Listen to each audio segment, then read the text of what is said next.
Hey, what's up, everybody? It's Kurt the Arborist. Welcome back to another episode of the Arborist Blueprint podcast. Today, as you may have seen if you've looked at the title of the show, I have a bit of a warning there. So, not that there's anything bad or like a lot of swearing or anything like that, but in this episode, I'm talking to Anthony Ley, and we have a very similar mindset in a lot of different ways, and we ended up connecting through Atmostree. He joined the alliance, which, if you don't know, Atmostree is a regenerative alliance that I created for arborists. So you can join for free as a company, and then we charge small recycling fees to our clients that require a removal. And then these fees pay for 2 trees to get planted off-site to offset our impact and give you a bit of a green solution, make the client feel better, make you look good out there in the field, and ultimately just plant more trees. We need more trees out there, and I think we're arborists and we have a bit of a duty to maybe do better. So I started Atmostree. Anyways, Anthony loved the idea. He reached out, and then we had a little meeting, and we went down some crazy rabbit holes really fast into a bunch of like metaphysical realms, I guess you would say. I don't know if you would call it maybe existential or just, basically solving the problems of reality in general. So it's not like it's off topic or anything. I mean, it's not directly related to tree work. Like we're not going to be talking about like how to prune a tree and or like the physiology of it or something like that. But we're kind of going after the root. So if you could imagine a tree in your head, and if you could fix the root problem, this is a metaphor that I like to use for a lot of people with tree health and things. If you could fix a root problem like the soil or things like that going on, then a lot of the above ground canopy and the branches just automatically kind of fall into place and fix themselves. So imagine this as like your life or your body, for example. You fix the root problem, you fix things on the outside. Whereas, comparatively, for band-aid fixes in the world, things like the Western medical system, for example, you go into your doctor, which is only one way to heal, and you give them a bunch of symptoms, and in 5 minutes they can prescribe you a medication that treats that symptom, with along of other side effects, that sort of thing. Or in the tree world, we have a problem with our trees, and we have a very reactive response where we might spray or inject or do something kind of somewhat unnatural just to affect that one problem. But instead, Anthony and I both like to ask the why behind things. Like, why are we doing that? Or why is that problem there in the first place? So the deeper you dig, when you pull back these layers, you end up at some sort of core root problem. And that's kind of what we're talking about here today. There's a lot of different sort of theories of everything and reality and how it works. People use all sorts of different terminology and catchphrases like to explain things, quantum physics or quantum mechanics, or religion is one way. This is a non-religious podcast, and we don't talk about religion. I guess you could say it's kind of in the spiritual realm, but I mean, spiritual stuff is kind of really dogmatized these days, with a lot of new age type mindset. But we go pretty deep in some different areas. So when you talk about some of these topics, it can be triggering for some people. So that's why I put a bit of a warning there. So you may already be turned off. You may have turned me off already. But if you're still here, I encourage you to have an open mind and just listen to some of these concepts and this overlap in things that we kind of agree upon. We don't know each other at all, but there's a lot of things that we've kind of figured out in our own lives through our own background experiences that definitely overlap. And it's really, really cool. I love to explore all this kind of stuff. And I feel like when you kind of fix the root problem of your own life or how you perceive reality in general in this big, like I said, metaphysical perspective, everything else just kind of gets better. You get better as a human, better at communicating, better at business, better at understanding people and what they're thinking, so you can influence them, hopefully for the positive, that kind of stuff. So this just fixes a ton of branches on those trees that may or may not have problems.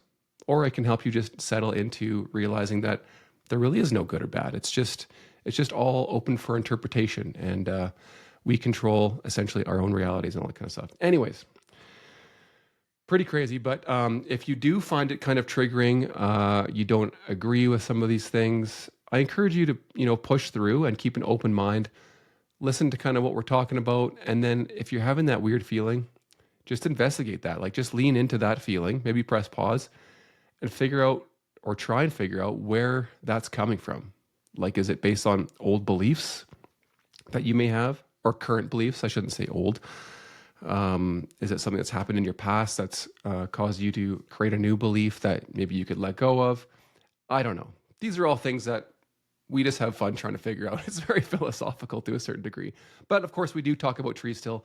Anthony's really cool. He's starting to do a whole bunch of drawings, in-depth drawings of different trees and diseases, and he's putting a lot of effort into trying to communicate to arborists out there through visual representations how to care for and really understand trees. So we find that with this holistic perspective that we're viewing trees as living things, as somewhat like sentient beings, and they deserve respect and they deserve a level of care from us. And I think your intention around caring for trees does matter and has some influence.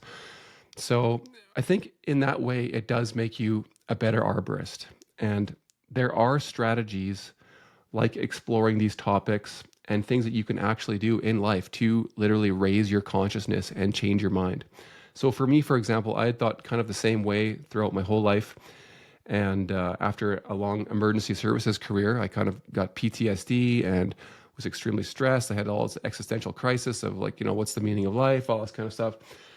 I ended up going through a Western medical system at first, which was not too bad. It has its place. It helps some of the acute symptoms with medications, that kind of thing. But I quickly got off that and realized there was a lot of issues with that. I ended up going down the road of seeking help from shamans, taking psychedelics, doing a bunch of journeys that way with a bunch of, I did a bunch of healing through the indigenous communities, kind of non-traditional type stuff. And I would pick and choose things that worked for me to build my own sort of journey, I guess you'd say, and my own path to healing. And in turn, this raises your conscious perspective on everything. So without this, I was very in my head, like narcissistic, that kind of thing. Only saw the world through my own tiny little lens. But after working on these things, and I still do work very hard on it, you can literally open your perspective to the point that you can see things through other people's perspective around you and collectively and in community. And it makes life so much easier. It makes business like easy. Like, so in turn, that's one of the really cool benefits. Okay, well, let's move on from there. So heed the warning and enjoy this podcast. It's a long one, but I definitely invite you to dig in. All right, thanks, guys. Love you.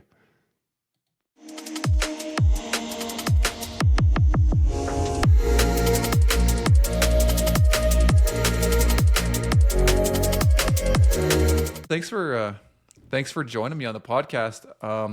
For people that don't know, well, we saved a bunch of conversation for today because we hit the kind of ground running there on some, the start of a bunch of massive rabbit holes. And I was like, we got to record some of this, but we seem to be pretty like-minded and a conversation.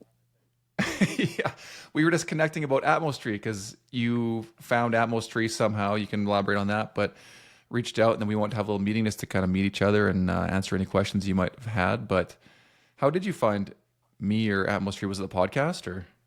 Yeah, I think 2020-ish COVID days. I started listening to a lot of tree podcasts, and yeah, I've been listening to you for a while. Oh, okay. From the first episode. I'm not really Thanks, sure man. how long ago that was, but yeah, it was that. And then I found you on Instagram, started following you, and yeah. The Cool. replanting initiative is really what drew me in. And then the podcast was always, a little bit of trees, a little bit of spiritual all over the place. I like it. Yeah, I sprinkle a little bit of that in there, probably without people knowing. I don't want to throw any big words like spiritual and things like that because it could deter some people. But, improving mindsets and kind of getting to the root of some of our stressors day to day. It's just more awareness in general. Yeah, just being a little more conscious, a little more holistic. And I find, at least for myself, like when you take away all of the crap, and the barriers and the things that cause stress and cause us to like just get that constant monkey mind where we're just looking for the next thing to worry about. If you can get rid of that, then all this like good stuff just starts flooding in. It's like it's being held back by these brakes, you know? Yeah, yeah, You yeah. probably know all about that. If you're For anxious, you're worried about the future. If you're depressed, you're worried about the past, right? Yeah, yeah, man, I heard that too, and it generally seems to be pretty correct, right? I, Yeah, I I just figured yeah. out that I'm pretty much worrying about everything all the time, or at least I was. I'm like, dang, I'm No anxious and bueno. depressed right now. Yeah, Yeah, we gotta get back to the moment. yes. The How do you now connect to the moment, space. the now, the right now? It's Uh, all that exists. Breathing. Honestly, that's Yeah, like starter 101 first page stuff. Um, yeah, Focusing on your breath, especially using your diaphragm. You are focusing on your body, on your breath. You can't focus on anything else, yeah. especially not at first.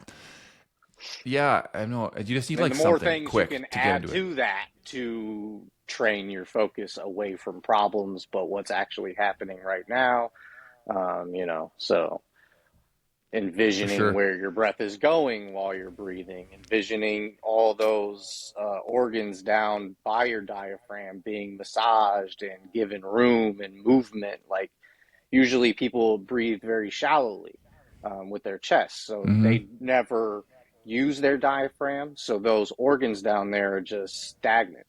And you have this fascia that goes around every cell in your body. So Yeah. when those are immobile, that like electromagnetically glues to the cell. So Yeah. that causes that cell not to be able to function. And then more cells around that start to break down and function. And, that's how you end up with tissue system failure because of long term stagnation. Movement is life, stagnation is death. Yeah. I know moving around more, I definitely feel way better. What do you think about like arborists up in the tree when you got like the harness on and it's just you got her sitting straight up and it's digging into your core as far as keeping that diaphragm going? It Um, can be a bit you tricky, but know, do you do any conscious you like get in breathing while some you're weird, climbing? uh, yeah, actually. So I mean, the whole principle of breath in like kung fu type of arts is when you exhale, you are already exerting power. So if you put your motion, like if you want to push a log over, you should do that while you're exhaling. It's the same as if you're going to the gym and lifting a weight, you should be pushing the weight or doing the movement, the most rigorous movement while you're exhaling. And then while you're bringing the weight back down to you, you can relax and again inhale, filling the diaphragm and making all that potential energy for the next movement you need to make. Does that make sense? Yeah.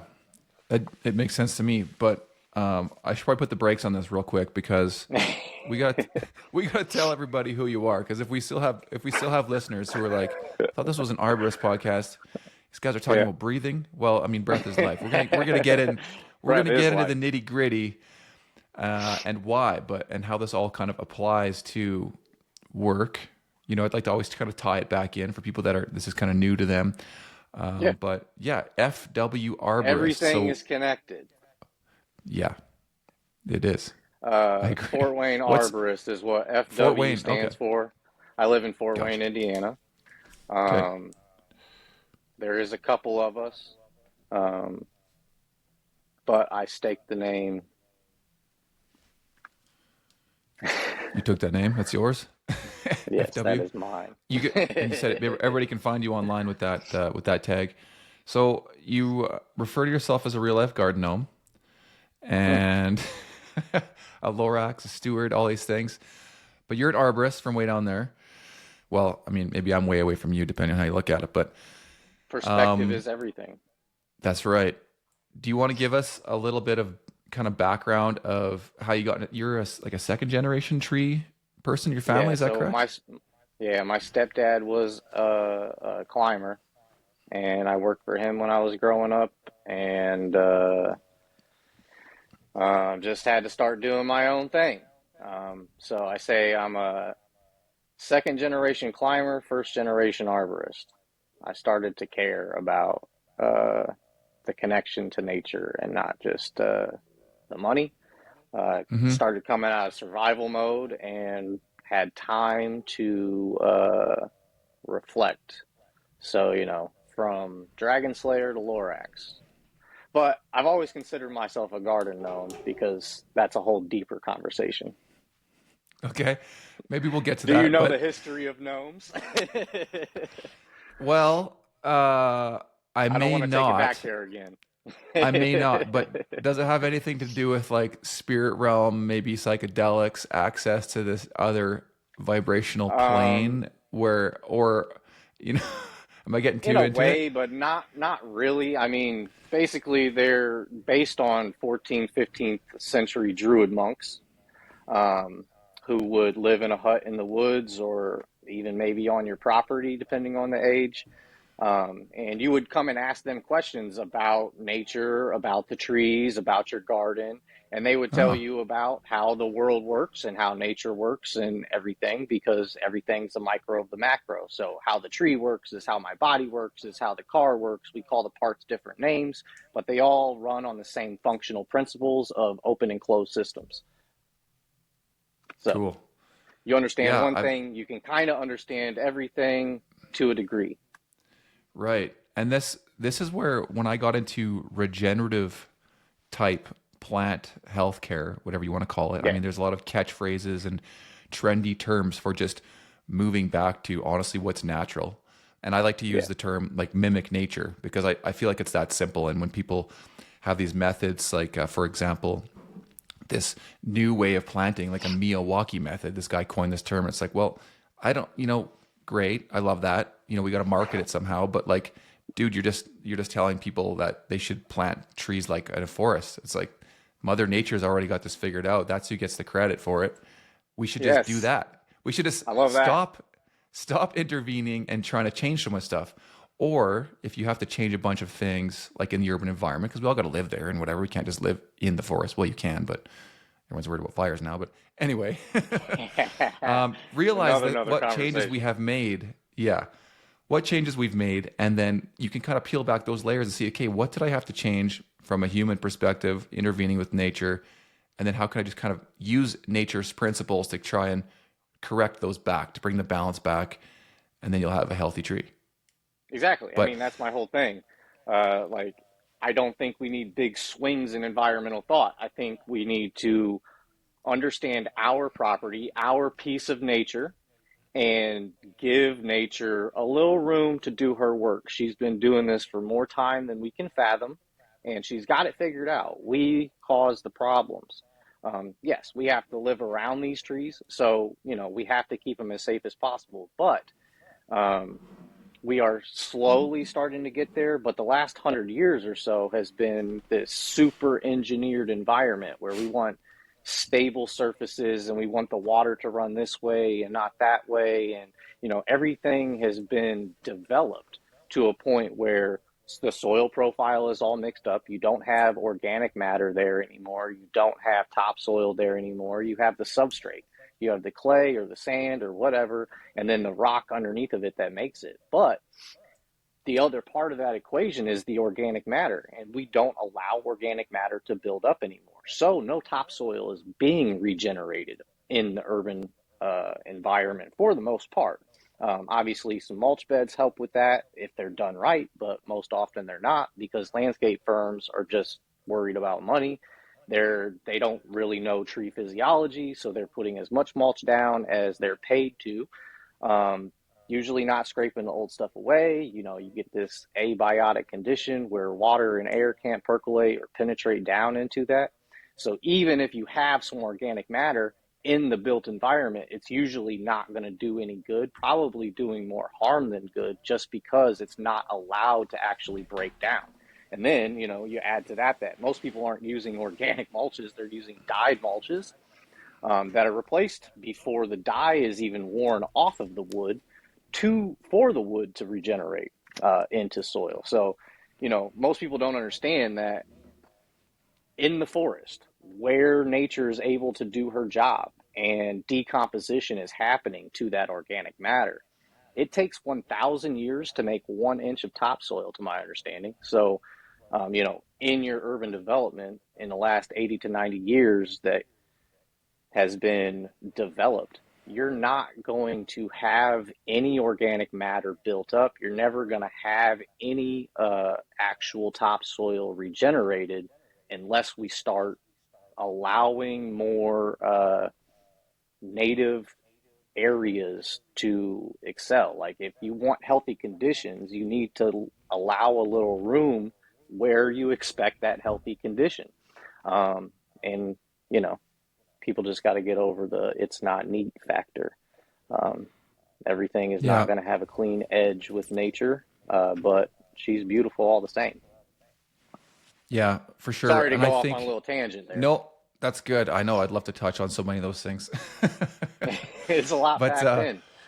It is. And I know it's not like a multi-prong approach, or sorry, it's not a singular approach. It is more of a multi-prong complex system. I think that we should just accept a little beyond our understanding. We're not going to be able to scientifically necessarily prove every little aspect of it. We just got to trust in it. But right. Kind of like you mentioned, you said, you just add organic matter on top of something bad. Like maybe, of course, eventually, if we left that for hundreds of years, it's going to figure itself out because we're not intervening. But tree time. When you're dealing with like a really compact soil in an urban environment, and you move in and the house has been rented out and it's just got a few weeds and even the weeds can barely grow. You can't just throw mulch on there and wait. But, in that case, you got to pull back the layers, and it's like, well, if just compaction, then there's no oxygen getting into the roots. I mean, first you have to understand that plants and trees actually need oxygen for their roots, not just like carbon dioxide for the leaves, which was like a mind blower for me when I first found that out. I'm like, what? How does oxygen get into the ground? Well, pore space is important. So you have to have a structure and texture of the soil that's going to allow these little clumping so that water and air can both infiltrate and actually penetrate and get down there. It's like, well, what creates the pore space? Great question.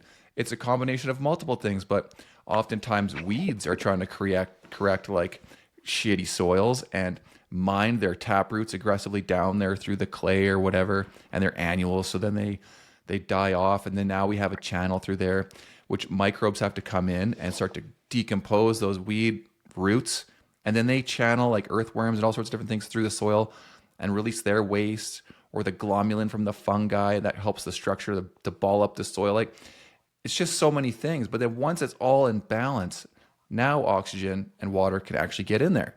So, I mean, we can hack those methods with maybe some vertical kind of mulching or spikes. You have to bring the biology back in, or organic matter just to feed the biology, like understanding that one's feeding the biology, one's inoculating the biology. Like, oh my God, there's so many things. But buying a property, and instead of putting some monoculture genetically modified grass seed down, you just sprinkle a bunch of native wildflowers down. It's going to take more time than you own that property to regenerate the soil from your development of that property. But that's the step that's missing. People just don't know that this happens. It's just like the guy running the bulldozer scraping up that topsoil. He has no idea what he's doing. The guy 100 years ago that started this probably didn't know what he was doing. We're so far removed from nature that we can't even see how lost we are for the most part. I mean, just like you brought up with weeds doing something good, like I was born at home. We ate from the garden. What people call weeds, we call herbs because they were purposeful. So obviously more purposeful than just for us. They are purposeful for everything. Similar to many of the funguses that we're finding out aren't saprophytic. They aren't just sitting there waiting. It is a natural breakdown of the system itself. So it's more of an endophyte type of situation. It is a natural defense. Like I just made a post yesterday about jelly funguses, same kind of thing. Like mostly they're going to eat the worst mycelial networks and not the wood. The worst wood decaying fungi are a better source of energy for them than the wood, Right. because it's a slower breakdown. Yeah. And So isn't it anyway, funny how it's our perspective is like this wood decaying fungi is bad because from our perspective, we got to climb up in that tree and we don't want to die.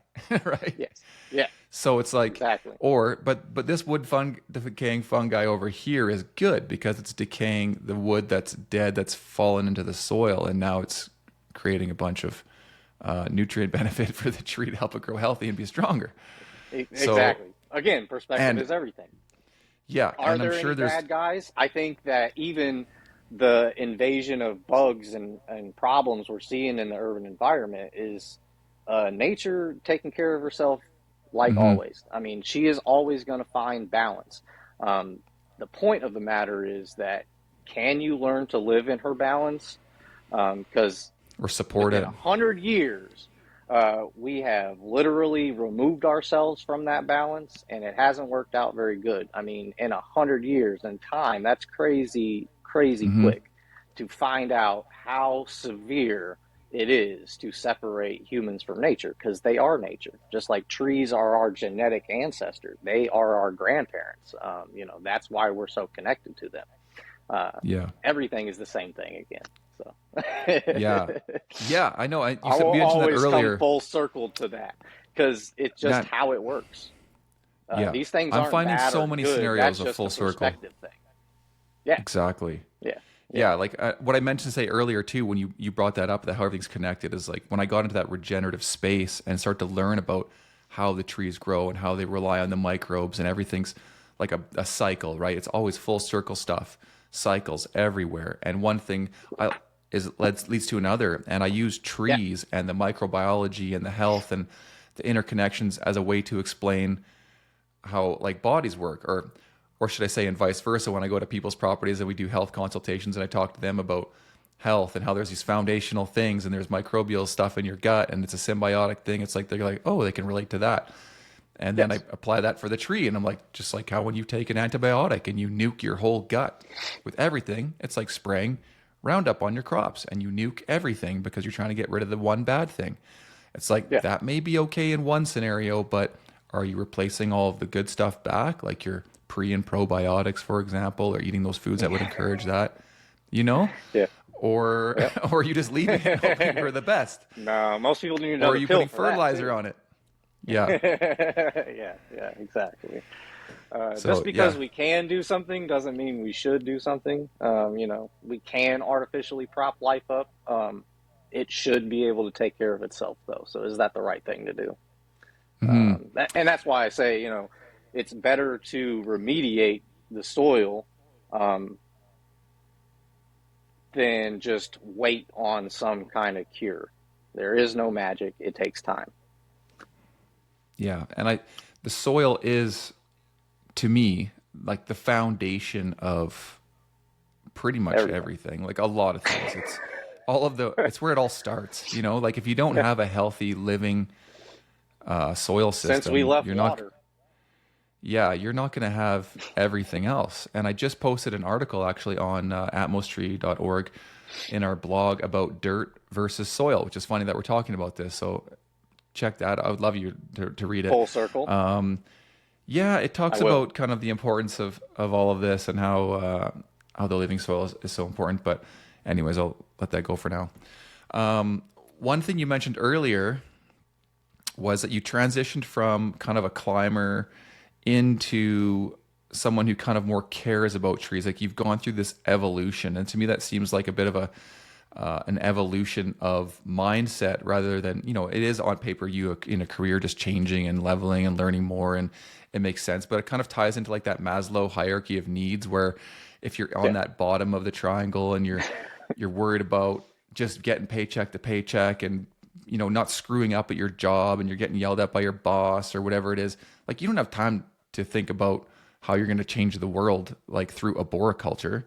Like for me, Not a lot same of sort of time thing, for but guys to sit in caves thinking anymore, no, exactly. So then when you get out of huh? that, you get comfortable and you get enough training, you move up, and then now all of a sudden you're teaching, you're learning, and you have some freedom and some breathing room. It's like all of a sudden, okay. And plus, you built up some maturity. Now I can start thinking ahead. Like, what is the point of what am I doing here as an Yeah. arborist? Am I doing anything worthwhile? Does it align with my purpose? So, how did that Yeah. evolve for you? So basically, I always said, like, before I got my license, because I've only been certified for a couple years now, um, but I've been Like climbing ISA for certified? 22 years. Yeah, yeah. Okay.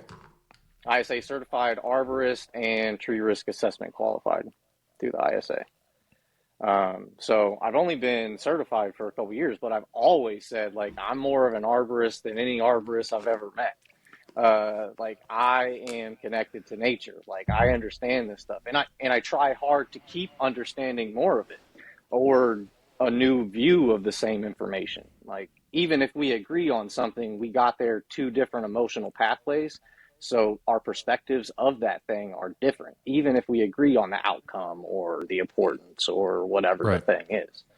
Um, so basically, I finally had somebody invest in me and tell me to go take the test. So I went and took the test. And right after I got my certification, the Indiana DNR asked me to teach a class on identifying defects.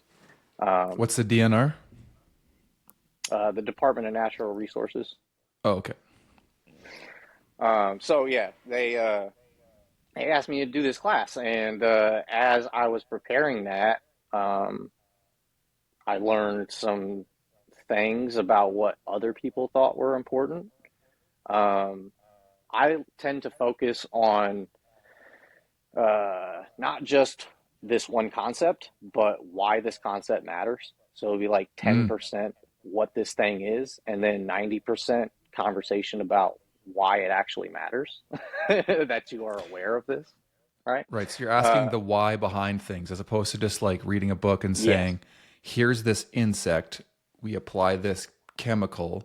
Oh, wait, that yes. chemical's illegal now. So we just identify the insect and cut the tree down. But you're like, why? Like, All the why are things the in insects there? between about Yeah. why it happens, how that breakdown happens is my whole entire passion.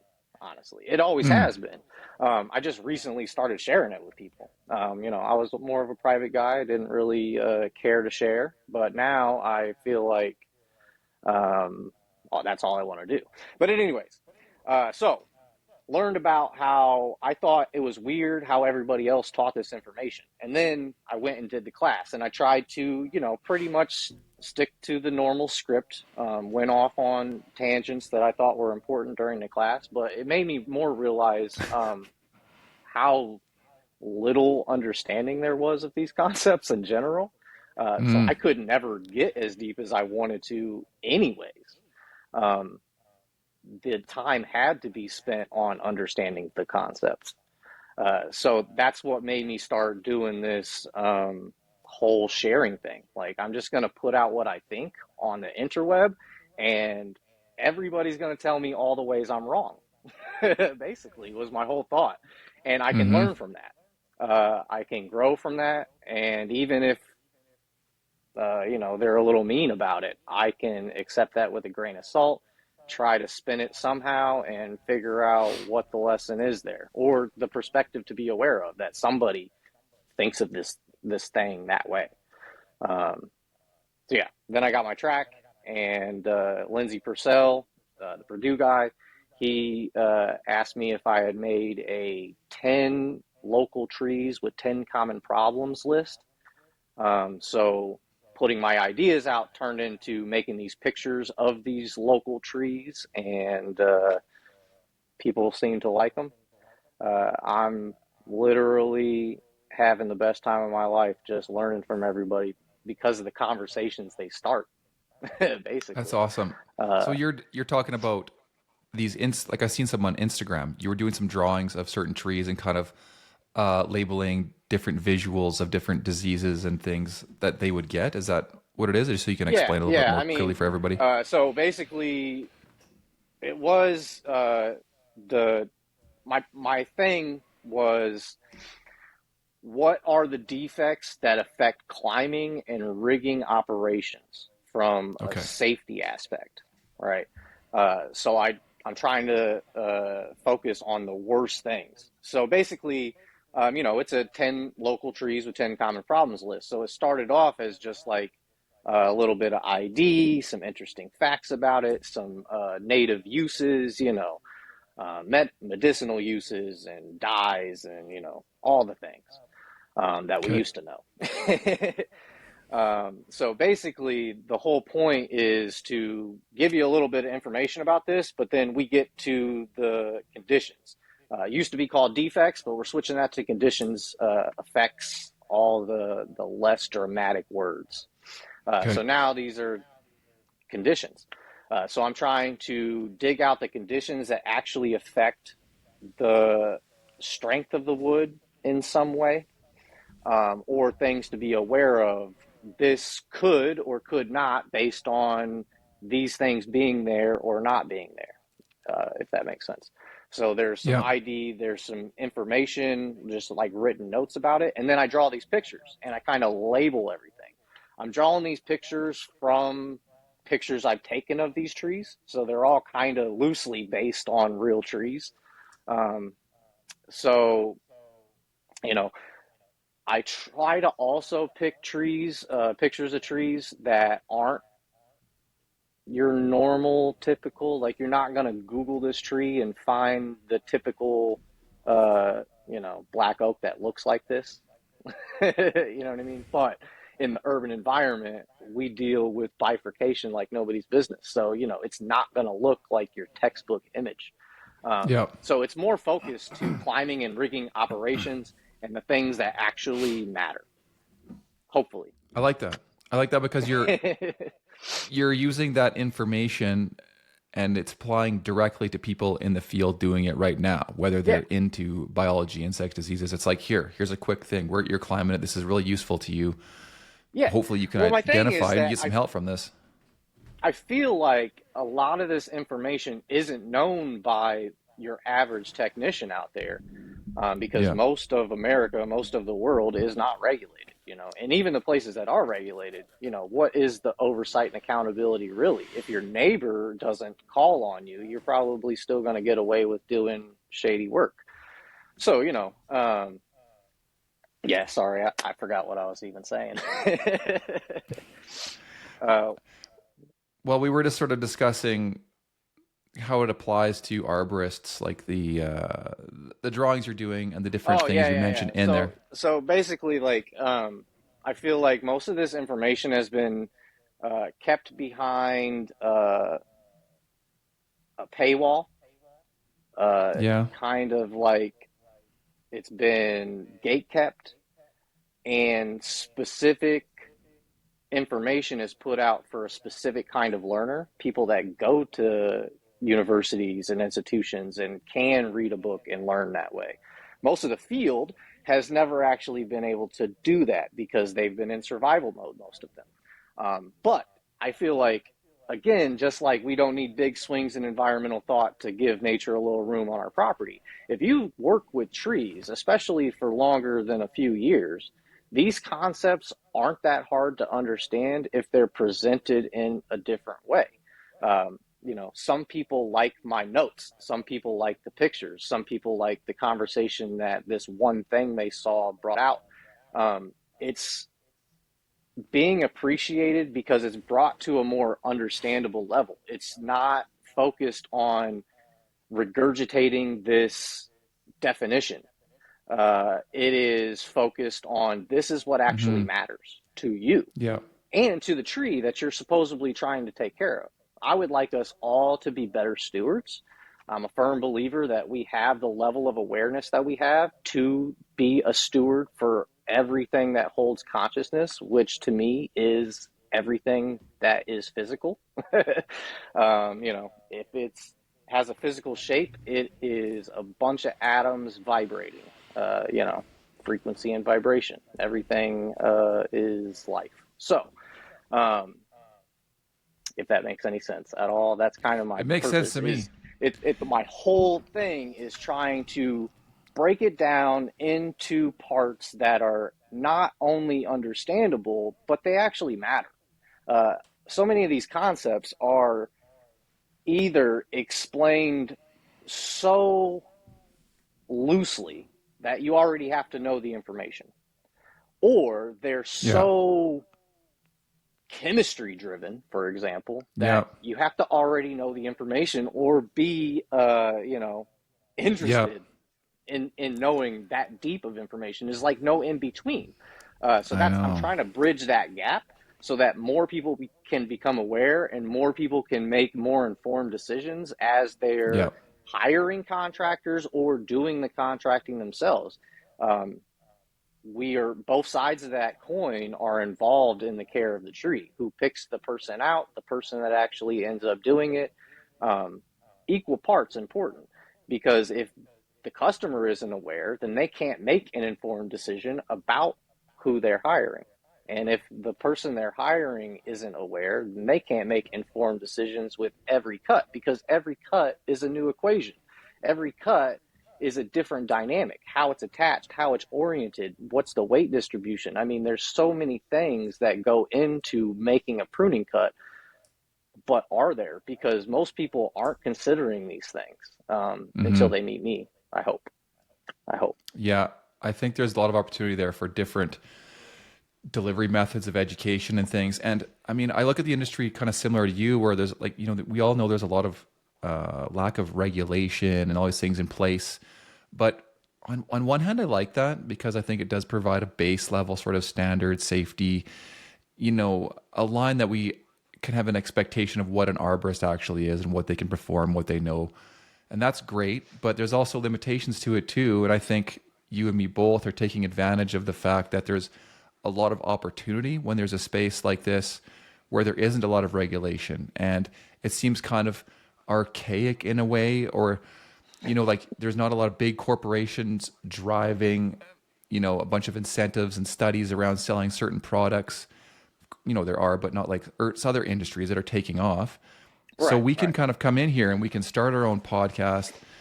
We can have our own conversations. And if we can lose a little bit of that imposter syndrome, when we both first, I can relate to that, coming out and Yeah. putting your voice out there. You're like, Yeah, oh, like I'm I'm only an not arborist special. for, yeah, I'm just a guy like everyone else, but I just Yeah. happen to Like like I just asking care why. about And I find, nature. yeah, and I want to spread this information I learned because I think it's so important, and a lot of people never get an opportunity to go down those paths. And you kind of mentioned too, it's interesting. There's different ways that people learn. Like when you go to school in the traditional system, which you were homeschooled, I guess, but you're taught to learn how to memorize someone else's information and then just Yeah. regurgitate it. You're not encouraged Yes. to learn how to think What for to think, yourself. not how to think. Yeah, it's like I here's was taught somebody how to smarter think, than not you what to made think. this. Yeah. Now Yeah. go memorize what that smarter Yeah. person than you wrote down. No one's going to even check Yeah. on whether it's One of correct or my not. favorite quotes is from Thomas Sowell. He says, "We have to stop believing people are intellectual because they say that they're intellectual." Uh, Yeah. Mind blowing, right there. I mean, simple and profound, just like nature.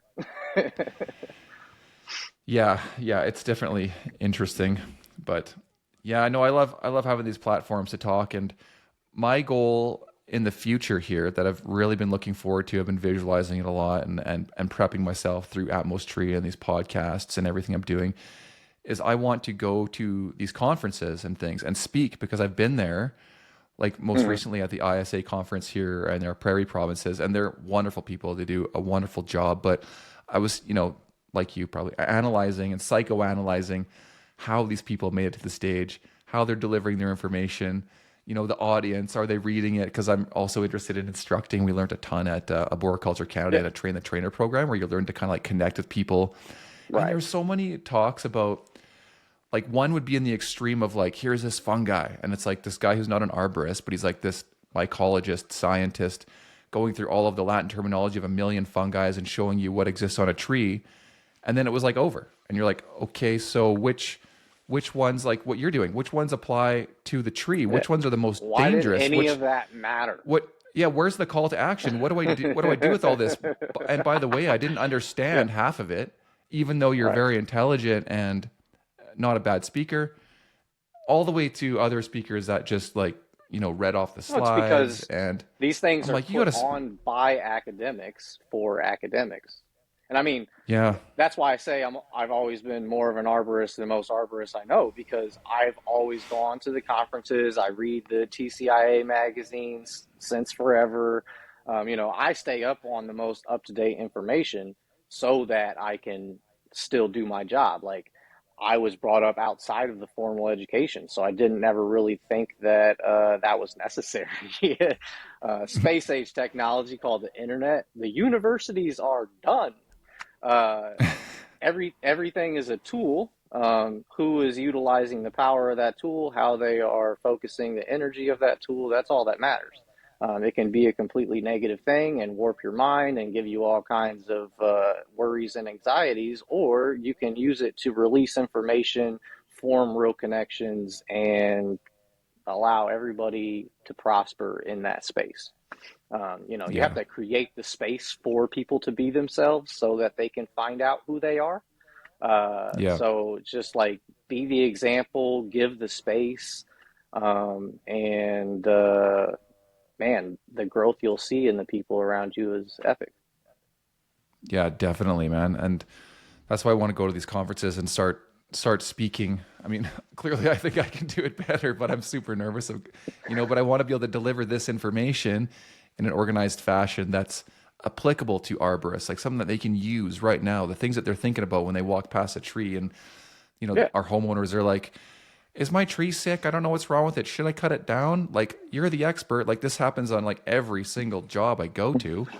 And if you don't ask the why to yourself behind what you're doing to unpeel or peel the layers back and realize there are other things you can do other than yeah. just cutting the tree down as a solution because you don't know what to do. Like, I feel like with that kind of mindset, you're not like serving the industry or the environment as well as you could be. Like, when we're supposed to be stewards and advocates for the tree, like there's not some other expert that's going to police you on how you do your job or what you do. So we all have to take ownership for ourselves to Till like after you do it and represent put the it online. trees. Yes. Yeah. But the trees can't speak for themselves. They're quietly, consciously just sitting there like, please don't cut me. Just give me some compost and I might not I die. speak for the tree cannot speak. Yeah, but they do talk to you if you know how to listen. So Yeah. Yeah. You can. I So do you strike your talk to last trees or statement. what? Yes, Okay. Tell me definitely. more. Tell me more. Have you about Touch you the talking to trees, trees? talk to the trees. I mean, how deep you want to go? I see full-fledged faces in trees. So I mean, I literally have Yeah. conversations with these are ancient beings that hold so much information in them. And you don't even have to see a face or hear a voice. You just have to go into the woods and you're going to get the downloads no matter how you feel about it. You're going to come out of that forest feeling better, knowing more, with more awareness of everything that matters. Yeah. There's no that not happening. You match the energy that you are surrounded by, right? So if you're happy and you go home and everybody's mad, you're going to blend in with the most abundant frequency. Nature takes the path of least resistance. So it's much easier to be less than you are than to be more than you are, right? But if you go into the woods and you're angry, but everything in the forest, the bugs, the mycelium, the trees, the plants, the birds, the animals, they're all just functioning, Hmm. right? So they aren't on some kind of negative emotional vibe. They are just positively, constructively doing their job, living their life, right? So Hmm. you're going to match that frequency, right? And once you Yeah. are calm, you're more likely to be in that transceiver type of focus or energy where you can accept and give out vibrations, right? Um, Yeah. your imagination literally is your superpower. There Yeah. is no limitation. Your imagination is the only Yeah. limitation. It is so simple and so profound. If you can see it, if you know that's how it's going to be, that's how it's going to be. But that goes both ways. So, Yeah. It I feel depends like we're on doing. what you're focused on, right? It's like asking, you were always warned in those movies about how you ask the genie for things. If you're Mm, thinking that uh, I don't want to fight when I come home, well, all the universe heard was fight. So you're going to come home and you're going to get that fight.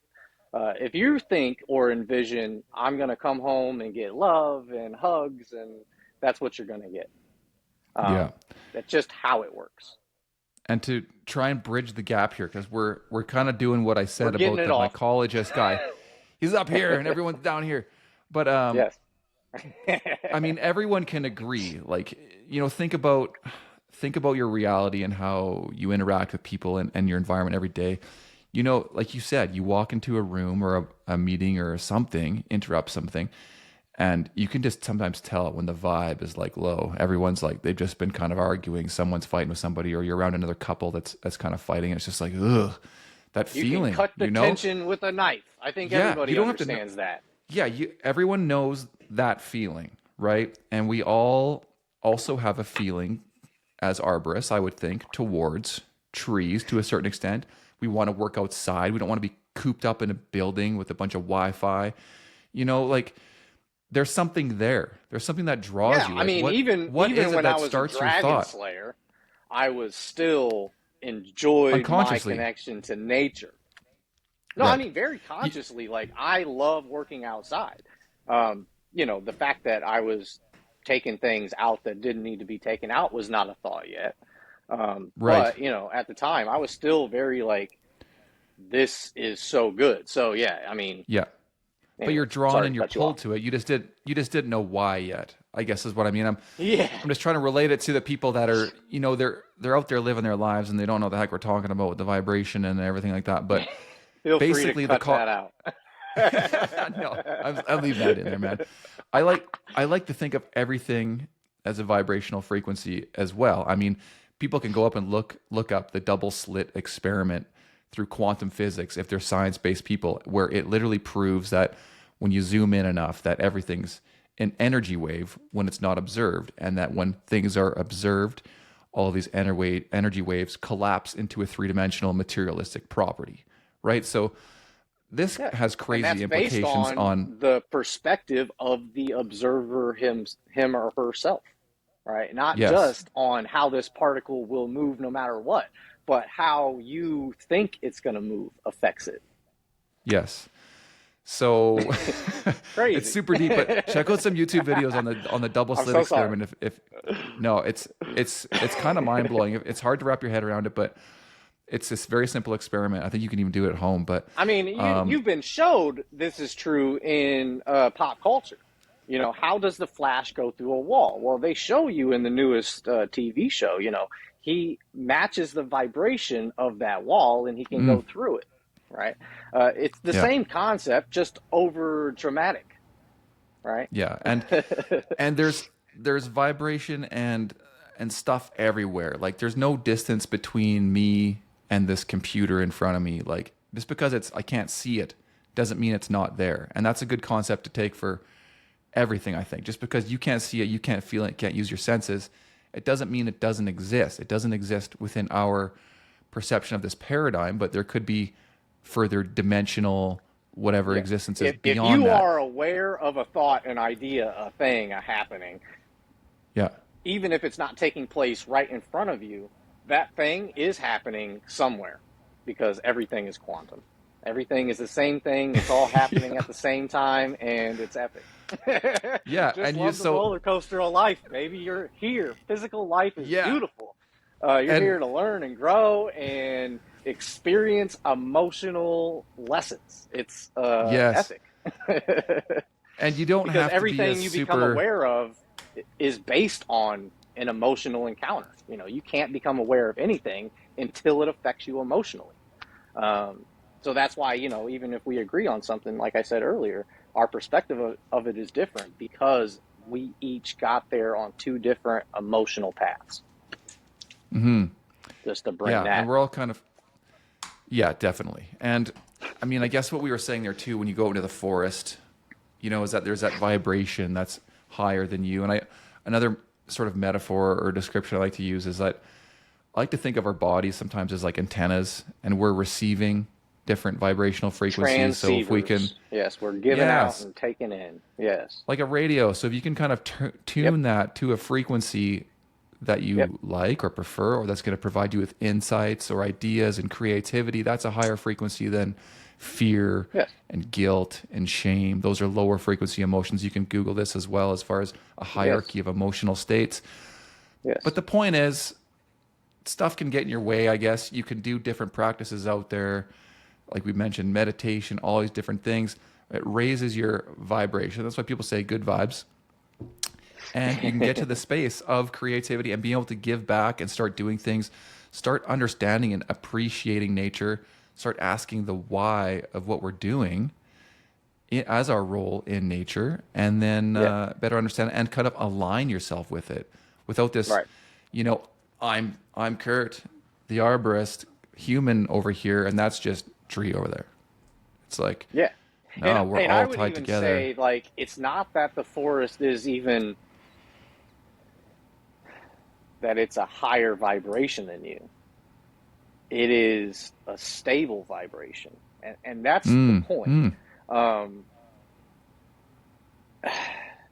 so, That makes some like, sense. I like that. red light, right? It's a very all over the place thing, right? Um, but blue light is very rapid, but it's steady. So, if you're in a higher frequency of thought or being, you are moving faster. So you can have like clairvoyance, you can see things or know things before they happen because you are making connections quicker because have a stable connection. It's like dial up Mm. versus DSL. Does that make sense? You Yeah. can find these things in any emotional frequency, but if you have a stable frequency, and the longer you have a stable frequency, the more these things are going to happen, and the quicker they're going to happen. Yeah. Right. Yeah, I like that. Anyways, I haven't considered the consistency like that.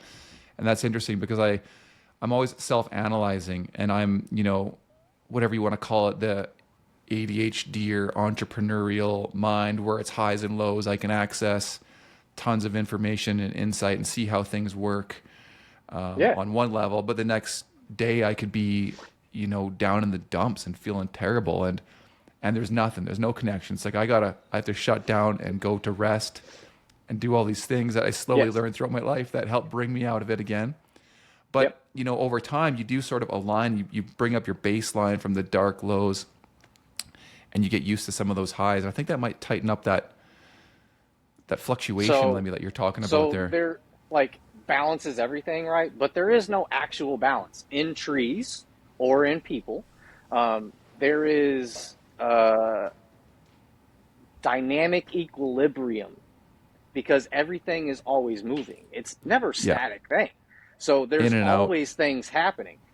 This is the challenge of physical life. You have to Yeah, know who you are so thoroughly that you can make decisions in the worst scenario, right? Uh, yeah, Completely antithetical to what needs to happen. You're constantly pushed to make a different choice than what your muscle emotional memory wants you to do from when you were 5 or from when you were 12 or whatever, whenever your trauma or trigger is actually, your response is usually coming from not where you are now, right? yeah. So if you can see your stuff before it happens and choose to make a different decision in now time, that's the point. And that was like the whole point of things like Qigong and stuff. Like the guy, Demao, that created Qigong, he came to the Shaolin Temple and saw all of the monks there were flaccid. They were not able to protect the information that the temple had in it, and the soldiers were coming, right? So he had to train them to be Shaolin warriors. So he made Qigong and he made Kung Fu, and they learn to meditate but be aware of their surroundings all at the same time so that they could be in another dimension, but if somebody was coming to attack them from the rear, they were able to do that because they were so Mm. hyper aware. So that has always been my goal, is to be so hyper aware of everything that's going on around me, That's why I'm a perpetual 5-year-old. Why? Because I want to understand so that I can put pieces together quicker, and that clairvoyance is always there for me. I know what's going to happen in 10 years. I know what's going to happen tomorrow. I know what's going to happen in 5 years. And that allows me to access that all the time. Like, even, like, nobody's perfect. I fall into dark lows, right? But I don't allow myself to stay there for very long, because I know that everything is connected. No matter if I see it or don't, everything is always going to work out. Everything is always mapped out just for your experience. Everything is a mirror of what you got going on inside. Don't take it personally. Pick up the pieces, move forward. Keep growing forward. That's my whole entire goal in life. Yeah, that's hard, because it takes practice. So this is like legit practice that I think people have to do. And it's not like, perfect. Oh yeah. No, yeah. It's like, I mean, it's learning. It's like learning from your mistakes. This is daily, every day. You know, like, I don't post this stuff every day because I'm just trying to lightly keep it educational, but lightly create the space to normalize things like yoga, meditation, qigong. But, you know, I don't try to overly post like this. I'm not trying to get paid for doing yoga videos. I'm not trying to teach you how to breathe. I will have a conversation with you about how to breathe, and we could definitely spend some time on that. But you know, my whole goal is, let's be better stewards for nature. So, you know, everybody, like, these are things that everybody should know. And everybody used to know how to take care of their health, and now nobody does. It's the weirdest thing in the world. But yeah, Qigong, amazing. I mean, it's literally, Qi is energy and Kung is movement. So you are creating and moving energy where you want it. That's how, you know, you have the ability to punch through 20 layers of bricks, or through a wall, or knock somebody across the room with a stick, because you are focusing all of the energy into that movement through training your mind, your imagination, your envisioning of what's going to happen, where this energy is going, is all inside of your head. Yeah, man, that's the martial arts Epic. thing is like inspired so much wonder in me over the years, because you know, I'm obviously down this like spiritual growth path, and really into like the philosophical existential stuff, clearly. But the martial arts thing, It's a good place like, to be. Yeah, I love it. It's a journey for sure. For sure. But never ending. It ties into this, like, these ancient, like, martial arts and different things, and they were tied into the whole spiritual thing, like you said, and the energies and whatever. And it's just like, I haven't like figured that out yet. I'm like, wow, it's so cool. Like, and I know there's a lot of high level athletes that are in those spaces that, you know, take that on, and that's probably what really helps them excel at what they're doing.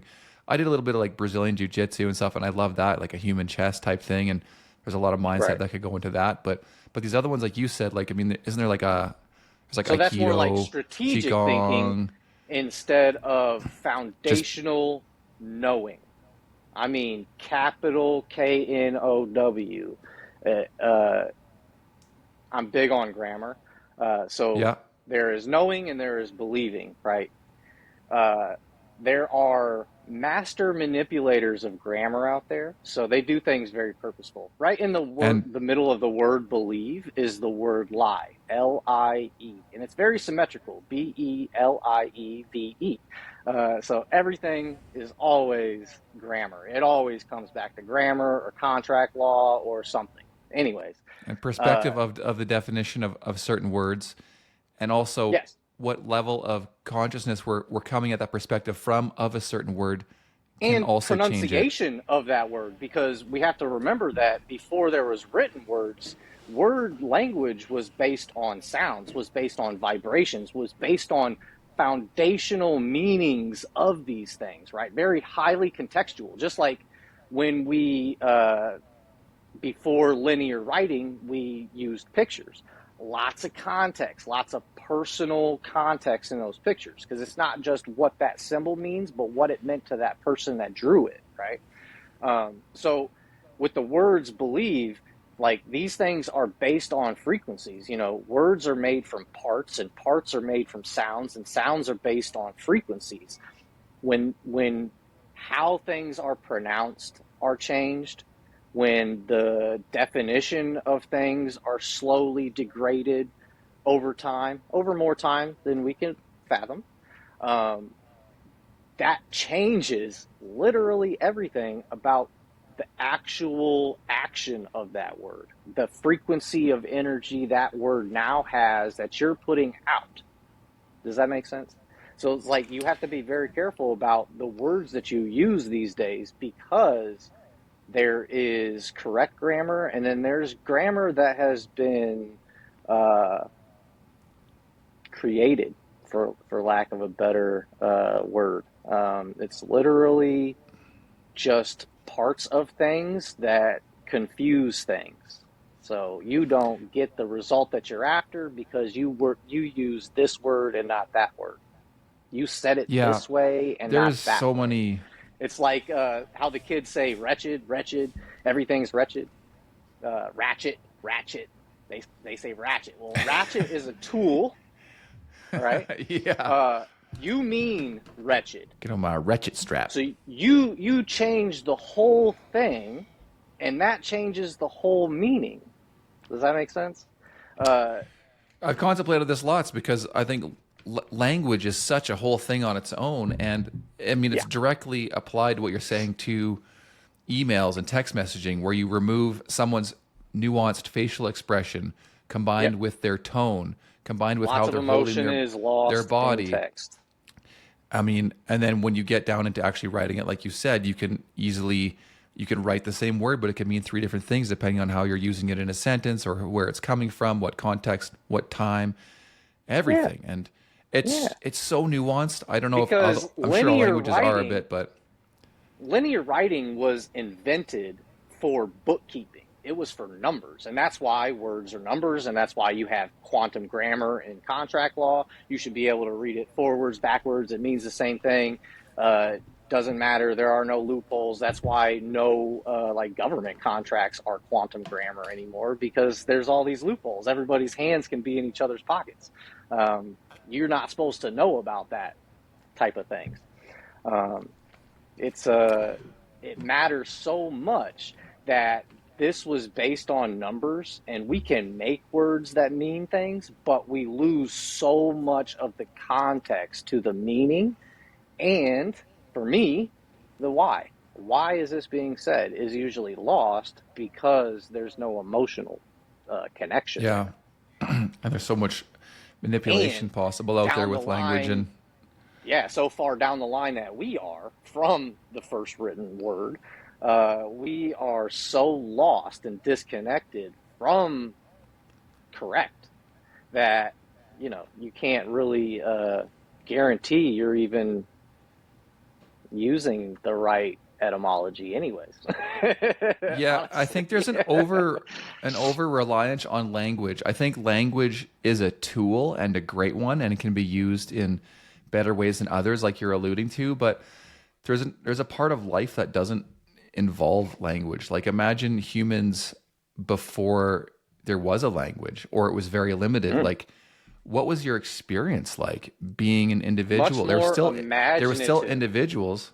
Yeah, like exactly. And how do you imagine thinking without a narrative of your whatever your language is, the English going through your head. Can Yeah. you think without Or of English? all the limitations that all these other people have already been boxed inside of. Like we put Yeah. ourselves in boxes, but also we put each other in boxes because we limit the possibilities. There are no limits. That's what I'm here to tell you. There are no Yeah. limits. It's all possibilities. So, don't Yeah. restrict anybody. Allow that space for them to see whatever kind of future they want to see. Yeah. That's why I love meditation is you can practice. There's different types of meditation obviously, but focusing on something to kind of quiet down the constant thought. And then you start to find these spaces where there is no conscious thought. And then it's like, okay, well, where do I go from here? You've closed your eyes. Maybe you're really desensitized yourself. And then over time with practice and kind of exploring that space, it's like you can get to this universal space, I've found, where you kind of almost lose a sense of the fact that you're physical you sitting there meditating. I shouldn't say contemplating, so that's a little bit different. Yes. And You become the connection. you become the everything, and it's like crazy, and it's an amazing break for your brain, for one, as a tool to just kind of help slow things down overall, even for times when you're not meditating.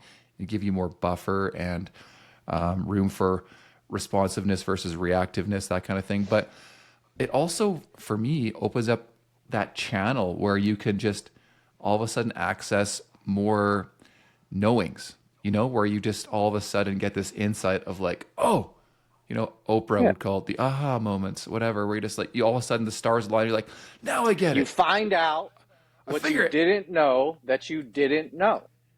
Yeah, and it like sinks in like to your heart as opposed to like just something that you've read in a book. Like it's different from something that you've read and figured out through science, and that's actually what started Atmostree for me. Is I was looking for I was looking for something to align my life purpose with, and trees, and I was being drawn kind of in a certain direction and didn't know what to do, and I like literally like asked the universe, whatever that is, whatever word you want to use for putting it out there. And I'm like, I don't know what I want. What do I want? And the idea for Atmostree just like hit me like a lightning bolt one night. And I stayed up all night and just like wrote down like a whole massive business plan. I'm like, this ties together this and this ties together that. But all the while doing it, I'm like, it's going to be great. I've moved myself into a belief of knowing that it's going to be successful. I can see its growth. I know where it's headed.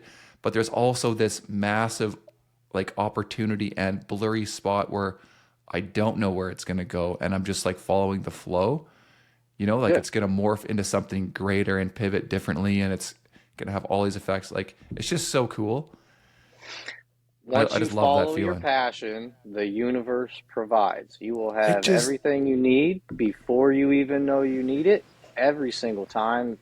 I've literally lived my entire life by that mantra. Do what you know is correct, and you're always going to have what you need. How do you know what's correct? Literally that simple.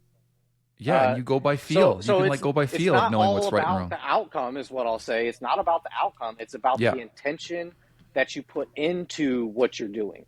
If your intention is nefarious, even if it's unconsciously, because you're not consciously there making that decision, and you're moving off of muscle emotional memories, your intention is not pure.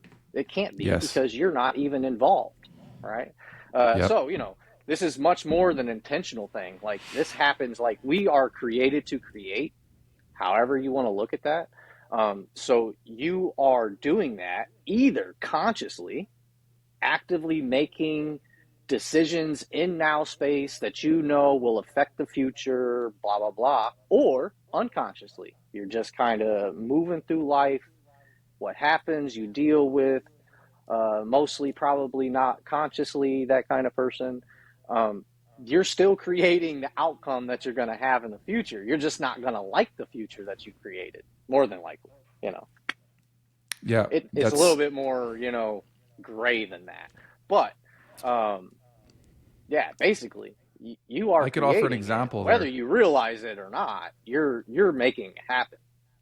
Yeah, and this is a really nuanced thing that I've been honing in on a lot more lately, and how successful it can be by, getting that, receiving things back from putting it out there. But I know, like with Atmostree, for example, when I very first got into it, I was like, oh, I could make this like a business, and maybe I can earn some money from it. And I had this like subconscious like desire to have it about me, and that it was all about like, getting me off the tools, and I could move into a different profession and all this kind of stuff. And then things would fizzle down.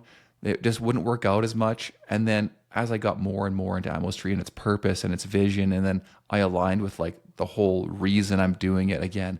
And it's like I've tethered myself and connected myself like from my heart to the universe of why I'm doing it, Yeah. and I keep that nice and strong, and it's just the things just flow, man. Like it like we is just about you because only you can do that. That's what you're here for, right? It is about yeah. you, but you are nothing and everything, Yeah, that's the thing. right? You're giving it to It's like, yourself. I don't want to be special. I want everybody to make more informed decisions. I am nothing and everything, right? Because I have to do this, right? It's just like, how I know that is because of the same access you were just talking about. You know, people call this like the Akashic records. How I put it is this entire realm. Um, I'm more in touch with Gnostic teachings than anything, and that's a whole deeper conversation too, because I most of don't what we know know what about the that is. Gnostics came from the church. But anyways, you know, everything, this entire realm is uh, a consciousness platform where everything that has ever happened is stored. So we can all access all of this information. I'm not special. You're not special. We have just been able to calm down enough to be able to have the focus to access that information so that when we have a question and we can sit still for 2 minutes, 5 minutes, 30 minutes, we are probably going to get the answer if we are knowing how to accept it. You know, like the universe talks to you in all kinds of ways. It's going to be a song lyric. It's going to be something you Mm, hear in the living room TV while you're in the kitchen. It's going to be little something, signs. some time, It's some my sign on the highway, some, Ted yes, Lasso. exactly. Look at that. You know, beliefs are just lies that we tell ourselves. That's how I form that. At any Oh, rate, you uh, brainwash yourself literally for good. yes, You can do it. you trap yourself in boxes long before anybody else does. Yeah. But you can take conscious control of it You and can create take your own reality conscious by control realizing at that's any moment. It's yeah. never too late. Yeah, for sure. I You mean, can yeah, teach once you start to old dogs new realize, tricks. yes. And I mean, honestly, you need all of these lifelong experiences and hardships and mistakes to constantly keep learning. Like we're all learning, regardless of you think you are or not, or and you're going down a path of trying to expand your Right consciousness or now, ascend. Everyone's learning, yeah, I but mean, right you now, can't accelerate I it. don't care if it's a life hack about how to properly install a trash bag. Everybody is learning something new right now. It's epic. Like the Gnostics called this Sophia's correction, and you know, it's the dismantling of everything that you thought you knew. This is the end of Yeah, an epoch.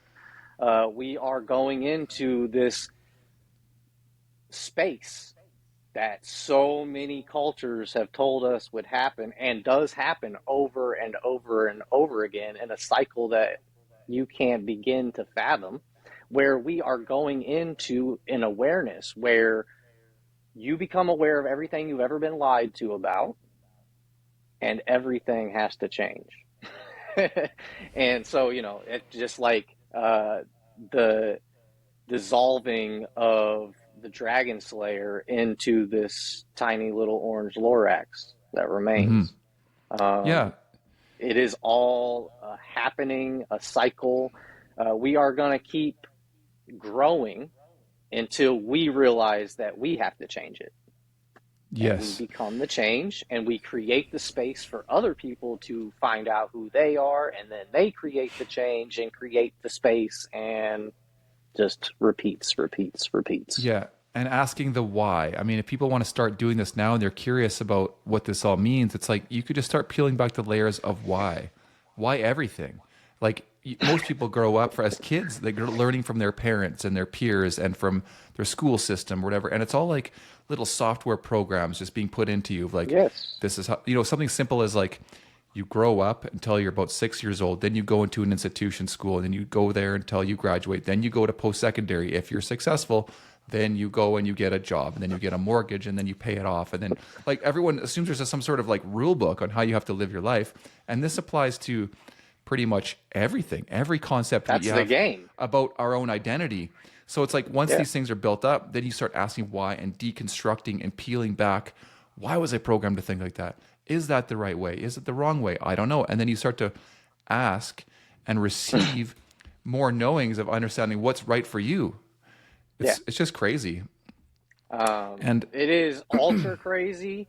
That conversation, boy, do I want to take it deeper. But I'm going to save it for maybe a private conversation.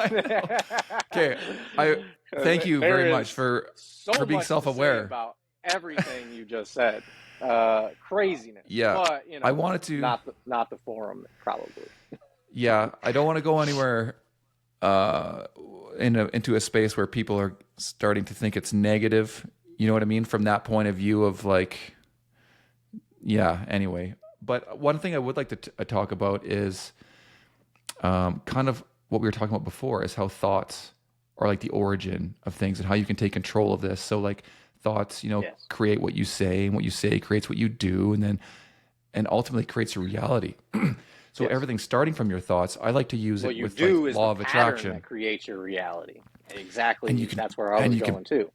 Brainwash yourself to do it. Like, I don't know if people have seen these documentaries even on Netflix because it's easy to consume, like the Arnold documentary or like Jake Paul and his brother. People are just like, oh, and they get all upset and they're like, I hate this guys. But it's like, if you really watch how they created their realities, it's like they self-brainwash themselves essentially, putting up sticky notes on the wall. I am the master. I'm the man. I'm going to be this. Arnold putting his thing up on the wall, constantly thinking about it over and over again and feeling the inspiration. And then before you know it, like those thoughts become like his belief. And then he's existing in a space where like this is his future truth. It's going to happen. And then the universe aligns and gives you exactly what you want. I mean, there's a movie on it, The Secret. Although it's old and it's about like making money. They're going about it the wrong way, but well, that is what I wanted to bring up, because you can do that. You can use The Secret from a negative or ego perspective, to where you're worried about the physical conquest, whatever that means to you, the girl, the money, the car, the house, whatever. It's more of a physical conquest thing. Or you can align with what you want because your intention is to help everybody grow or whatever. Your intention will dictate how easily you can believe it, you can indoctrinate yourself into it, because if it's an ego thing, your ego is always going to fight that because it doesn't believe in that, right? Your ego is always on defense. It is the mechanical body. So it is always going to run on the memory of what happened last time. And that's why the pattern, the frequency of red and blue worst light, case scenario, all those things matter, because it is the stability of the signal you are creating that matters the most. And why you are creating it is going to stabilize that. It's like going into the forest and everything is just functioning. You are just going to be functioning.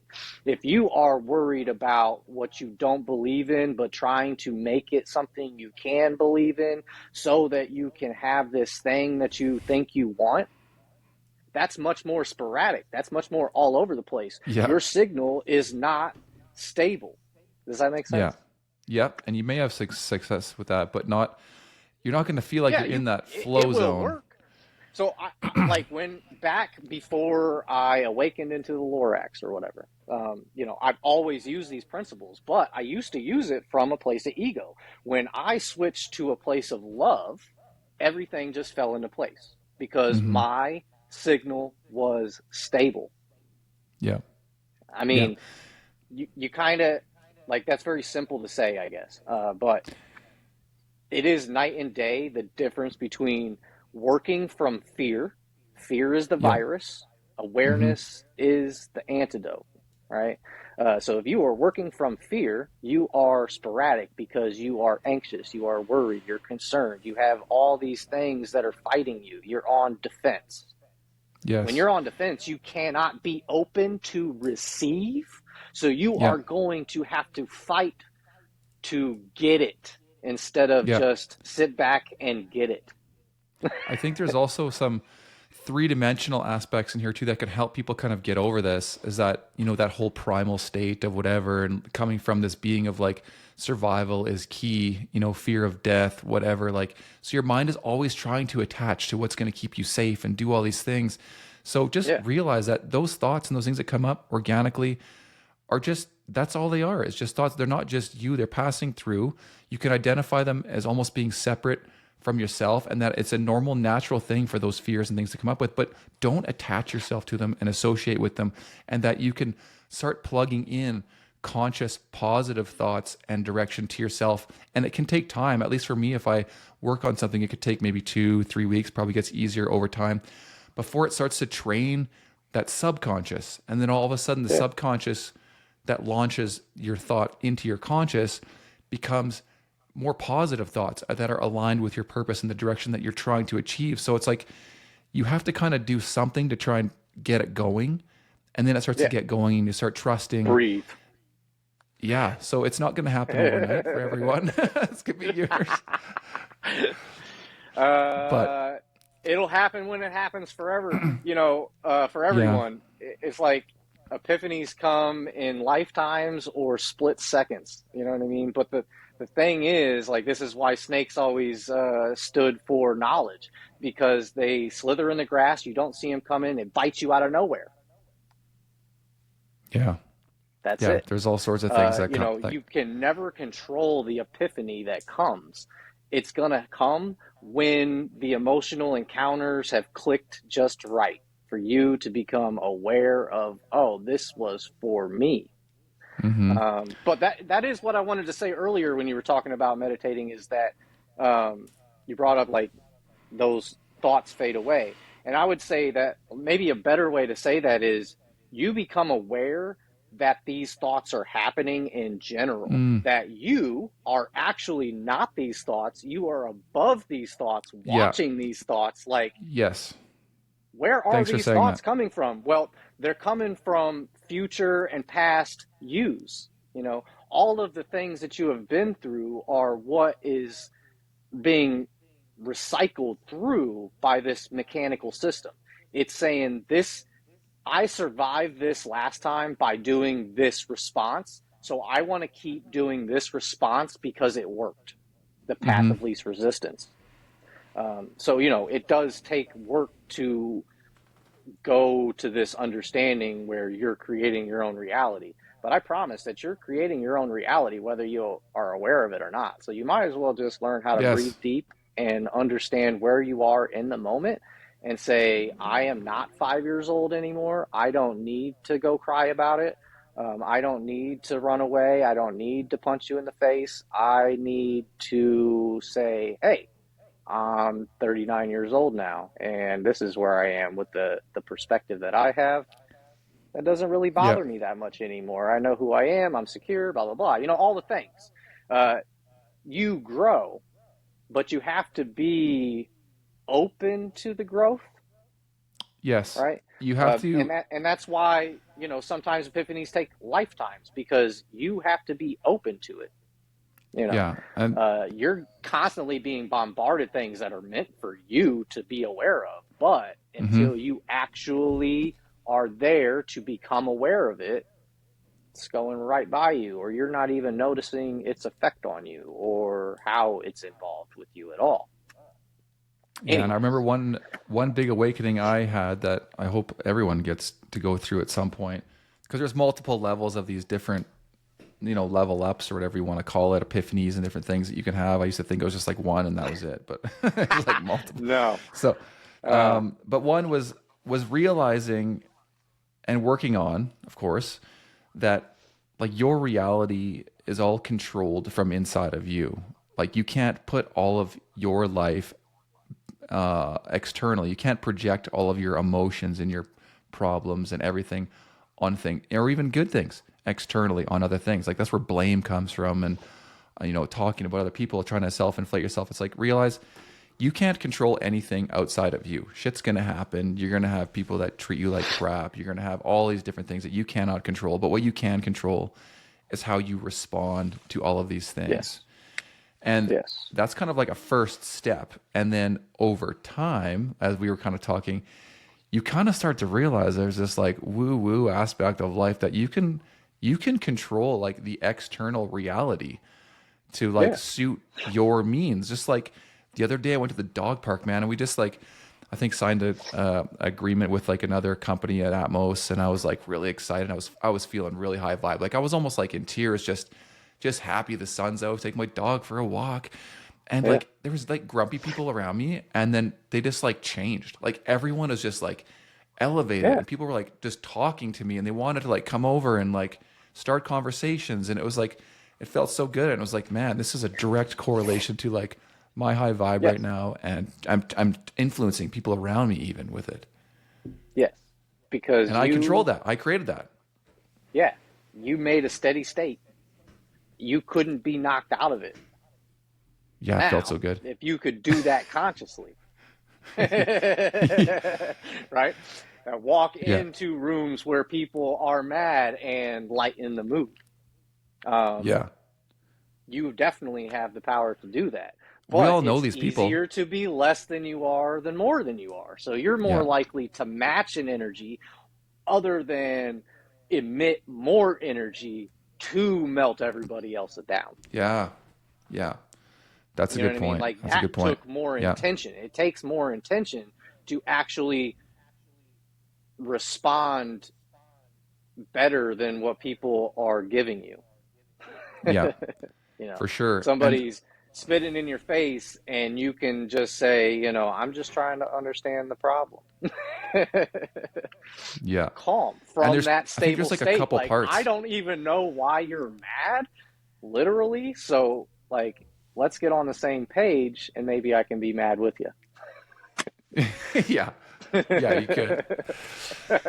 And then there's like a what I've also realized too is you can't just go home and pray and, you know, write in your journal and put sticky notes on the wall and just do everything by that, although that will really help, I think. But there's also like a doing aspect. There's still like this 3D, like you Yes. still gotta get out of bed and force yourself like to go to the gym. Like you have to do Yes. the things that align with what you Involvement. want.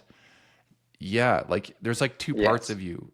So Yes. you have to work on it. You can't just dream and be like, it's not working. I've been dreaming about getting rich and having full of abundance and attracting my new wife and whatever. It's like, yeah, but Right. you gotta do that, and then you gotta go out and meet people. Yeah. You know, you So, have to work together with yourself.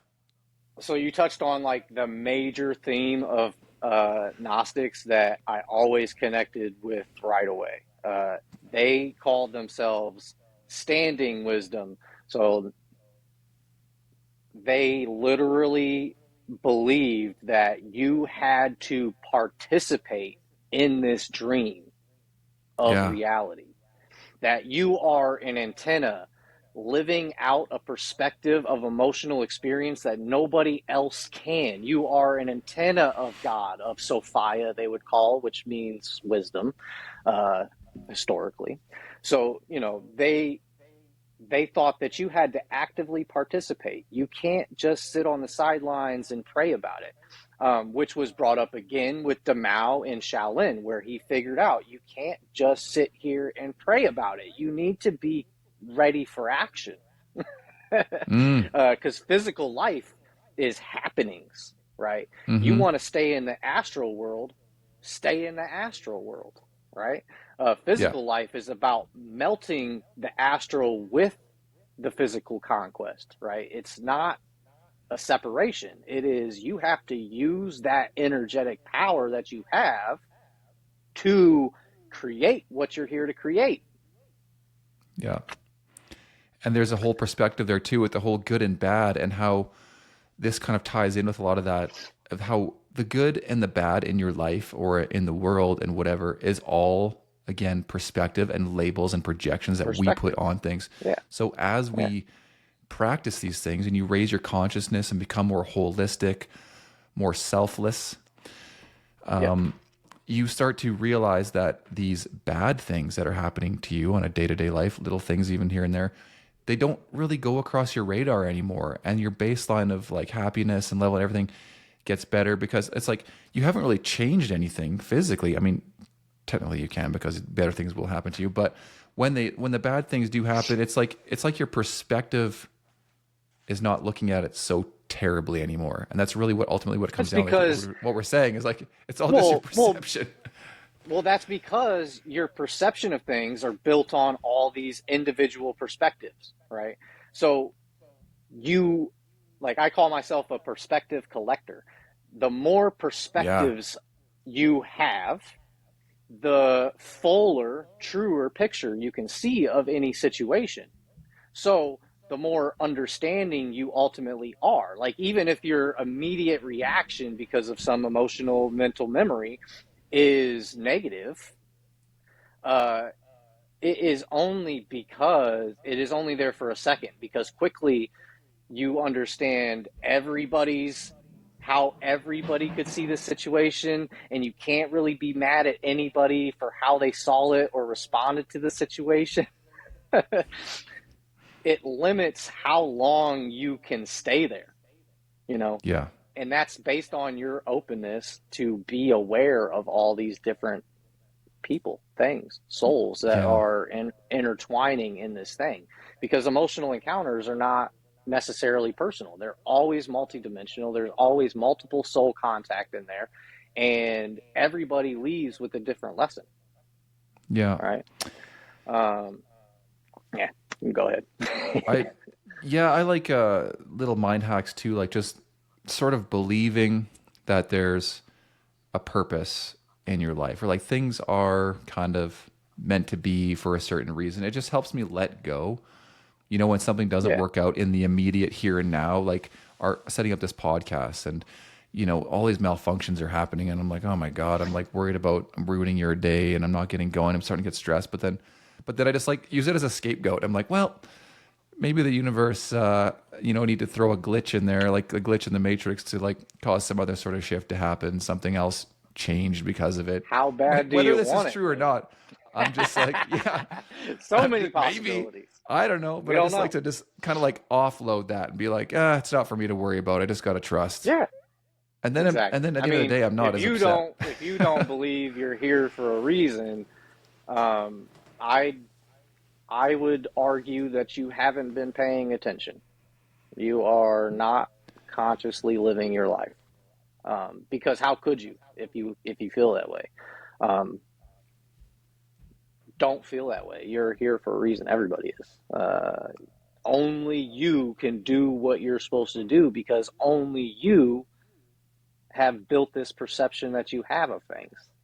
Right? Mm-hmm. Good and bad are just perspectives, but everything at the foundational level is love, right? Even if my perception or perspective of something is bad, right? The guy that goes into the store, shoots the clerk, steals the money, he loved the drug, he loved the girl, he loved himself. Love is where that came from. Maybe misguided from my perspective, but it still came from love. Like, everything that happens in this realm is a breakdown of love. It all starts there. That's the base frequency of everything. Lots and lots of people tried to tell us that love was everything. They were most often murdered for it.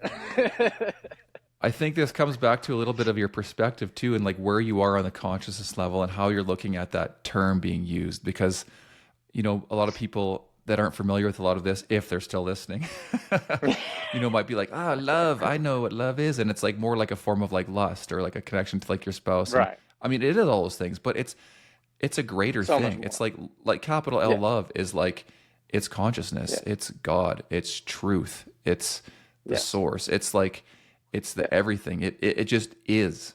It's all of the bad that we project. It's all of the good. It's experience. Like, I had this realization one time when I was on this hike in the forest, and I had this big insight. Funny how you mentioned that earlier, but I just had this realization. This sounds so woo woo, but like, I was like, I kind of realized that like I was there as God to experience Himself. You know what I mean? From this non-dual, Your fingers, everything is one transceivers perspective. God. Like, I'm just an experience. I'm just an individual perspective experience to experience itself. And it Yes. was just Well, like okay, this so, beautiful thing. And I'm just like, anyways, that was a fleeting, fading thing. And yeah. Well, I mean, sounds so crazy. I'm not crazy, okay? Since we have stayed here for so long, I'm going to go ahead and just spit out. Oh You boy. can edit it out later. The I Gnostic can't now. creation story. Okay. The Gnostic creation story is probably one of my favorites. They said Sophia is an aeon. Sophia means wisdom, and aeon is a god. Sophia is an aeon. She lives in the galactic center. In her dream from creating of love, she fell from the galactic center and created our entire realm. Everything is Sophia. Everything is consciousness. Everything is connected. Yeah. So just a holistic view of what they actually thought. Like, everything is love at the base, and everything is connected. So get involved. Yeah. Because Like what does or does not affect you in this life may ancestors down the line. Yeah. Just like you the only deal reason with their stuff down the line. the only reason things exist at all is because non-duality, which is just literally it's singularity, it's everything all at once, has to break into duality. So love and hate, or fear and love, or whatever you want to call Yes. it, truth, lies, everything has to become broken down into a duality. And that's why everything is in existence, because there has to be an opposite parallel. Like, you can't Yeah. be happy without being sad. Yeah. Like, you can't just get rid of all your sadness and be happy all the time. People have to No. realize this. No. You need the sadness to know what happiness is. Exactly. Yeah. If everything's Otherwise a it constant wouldn't high, exist. then what's the point? Yeah. Yeah. And then Yeah. people should like contemplate and think about that. Maybe when So, you like, go for a there's little never going to meditation. be there's never going to be some perfect utopia. Because Lessons there has to be take imperfection to have struggle, perfect. right? Yeah, lessons take struggle. So there has to be struggle in physical reality. What is changing is how quickly we are learning how to emotionally process that information into a constructive part of our lives now, where that hasn't been a thing because most people have been too busy, too fearful, too concerned with something else than to be able to see who they are, what they desire, what matters to them. Yeah. Right. Just like COVID was bad in so many ways, but positive in so many ways, because without it, would I have found you? Would I have turned into the Lorax? Would I had time to process what I've done and how I can best describe what I've done to other people so that they can make better choices about how they're caring for trees? Probably not. I'd still be out there in production, only thinking in about that rat myself race. in that moment. Right. Yeah. And if people can see these illusions, they can help or start to see these illusions, and they can find ways to break out of them. There was also one thing I wanted to touch on that you said, because you mentioned the whoever was it coming down from the singularity, creating the whatever, like basically a mythological kind of story, Sophia, creating all of reality. Sophia just means wisdom. So it's a very general term. It just has an actual name. Sophia is something that we name girls from time to time. So, but its etymology just means wisdom. Right. So information, how to use information. That's what wisdom is. There's knowledge, it was kind of this, and then there's what you're going to do with it. It was kind of like a story of how creation came to be, right? Essentially, from that perspective. It is their creation story, Their creation story, right? So isn't it interesting? I was trying to get people to think about this as like a bit of a thought experiment, that there's those cultures, probably isolated from other cultures back in the day, who had this creation story. Then we have like Native Americans or Canadians here that have their own spiritual story and a way of explaining things.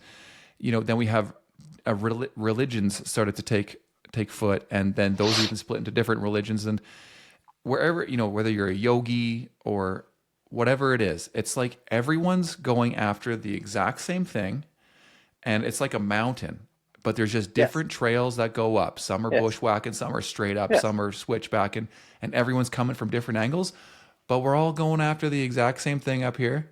We all need to get Yeah. along. It's not like Buddhism as a religion is any better than There is no one perfect religion. There is truth in all religions type of thinking, I guess. yeah, They're all saying the exact same thing in different yeah, ways from different perspectives based on yeah, their culture, the time they lived in, mm-hmm, so many things. It's just like some of those more mainstream books like the Bible or something. They've been rewritten through time based on new understandings, new yeah, perspectives, new timeline, because you can't explain the same thing the same way for thousands of generations while everything on the outside world is expanding. These thoughts have to yeah, be expanded. They have to be rewritten.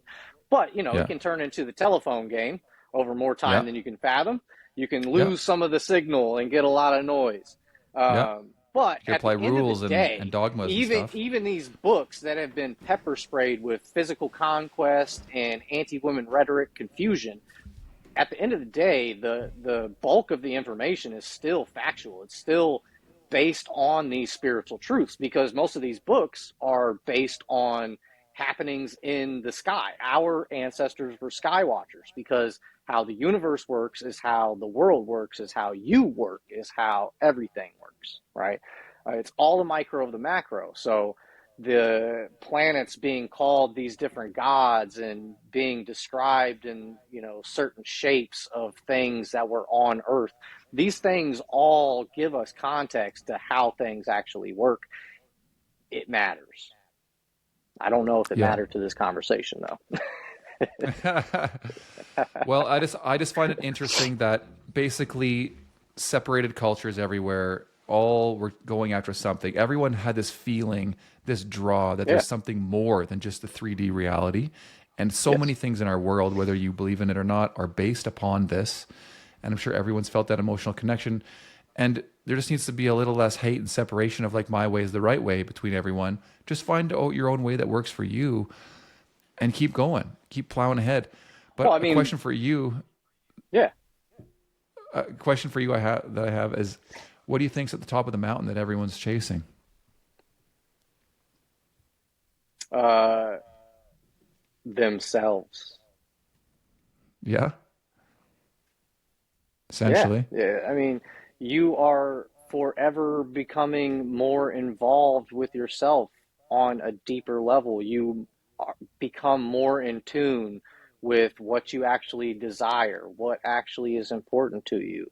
Um, there's so many layers of these boxes that we put ourselves and each other in, that you spend most of your time not being aware of who you are at all. And you can't make informed decisions from a place of misunderstood standing. It just doesn't work. So the rat race is to find yourself, but mostly everybody thinks it's to find something outside of yourself. Um, Hmm.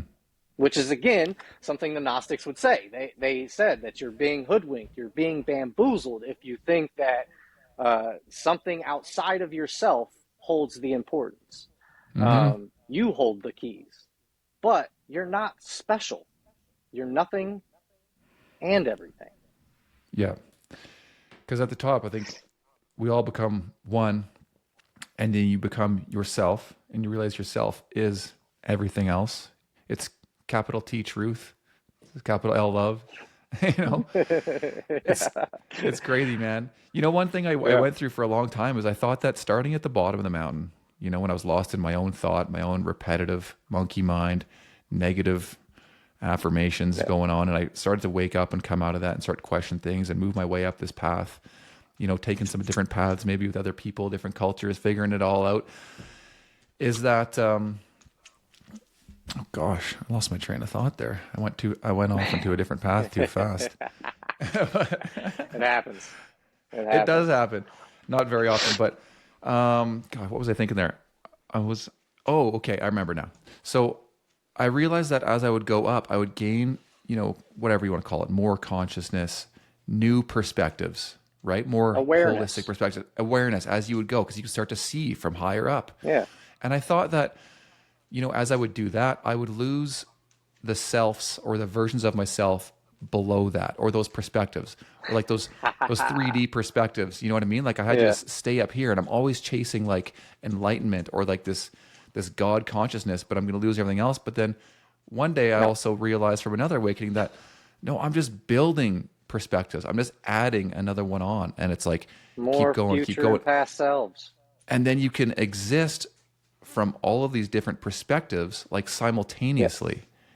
Yes. And I'm like, oh my God. And this is still like, coming in slowly over time as I realize this more. And it's like, it's just amazing. It's like wearing different hats for different things. Like you can still be yourself, but do different things, act different ways, different audiences, whatever.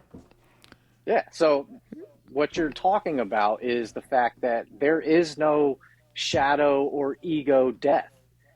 These things are a part of you because they are based on emotional encounters you've had. They're never going to go away. That's never going to be a thing. What is a thing is integration. You have to accept why you responded that way and allow that perspective to be a part of you without resisting it. And now it's not a shadow anymore. It's just a part of you. Right? There is only one thing that ever happens in this entire realm. Two things come into contact together. They either repel each other or they find a new point of optimization. They make a new thing. So that's the only thing that ever happens. You can resist or you can come together and make something better. It's just that simple. Nothing ever goes away. It's, thermodynamics 101. Again, just first page stuff. Like energy is never destroyed. It is only changed, modified, used for something else. It never goes away. Once it is, it is. And that's why this collective consciousness of this realm, this planet, this universe, whatever you want to call it, is always there for and accessible to everybody because it never goes away. These are every bit of knowledge that the universe holds is based on an emotional happening, which is based on an energy, which is based on a vibration. That stuff never goes away. It just can't. That's why like Einstein, he would say, if you match the frequency of what you want, the universe has no other choice but to give it to you. That's just how it works. Isn't that insane, those guys back then? Like Einstein and like Niels Bohr, these people doing quantum physics. Like they figured out that slit experiment like way back in 1904 or something. I don't know, way Barely back when. had cameras. Yeah, and it basically proved that reality is not what we think it is, but we're still like, got this illusion in front of our faces. But read history. Like everybody's tried to tell us that. They weren't original. These guys weren't special. Nothing they told us was new. We heard this stuff over and over and over again. We just refused to believe it. It's just like the stories from the Bible or any other religion. We've been told these stories so many times in so many ways from so many directions. Mm-hmm. We just choose not to really understand it because I don't know if we choose far or outside like what of our box. We are too limited. Definitely not made easy. You can't see it. You can't see it because you're already in 1,000 boxes. Yes, I know. We're all in these boxes and like the programs and the whatever we want to call it.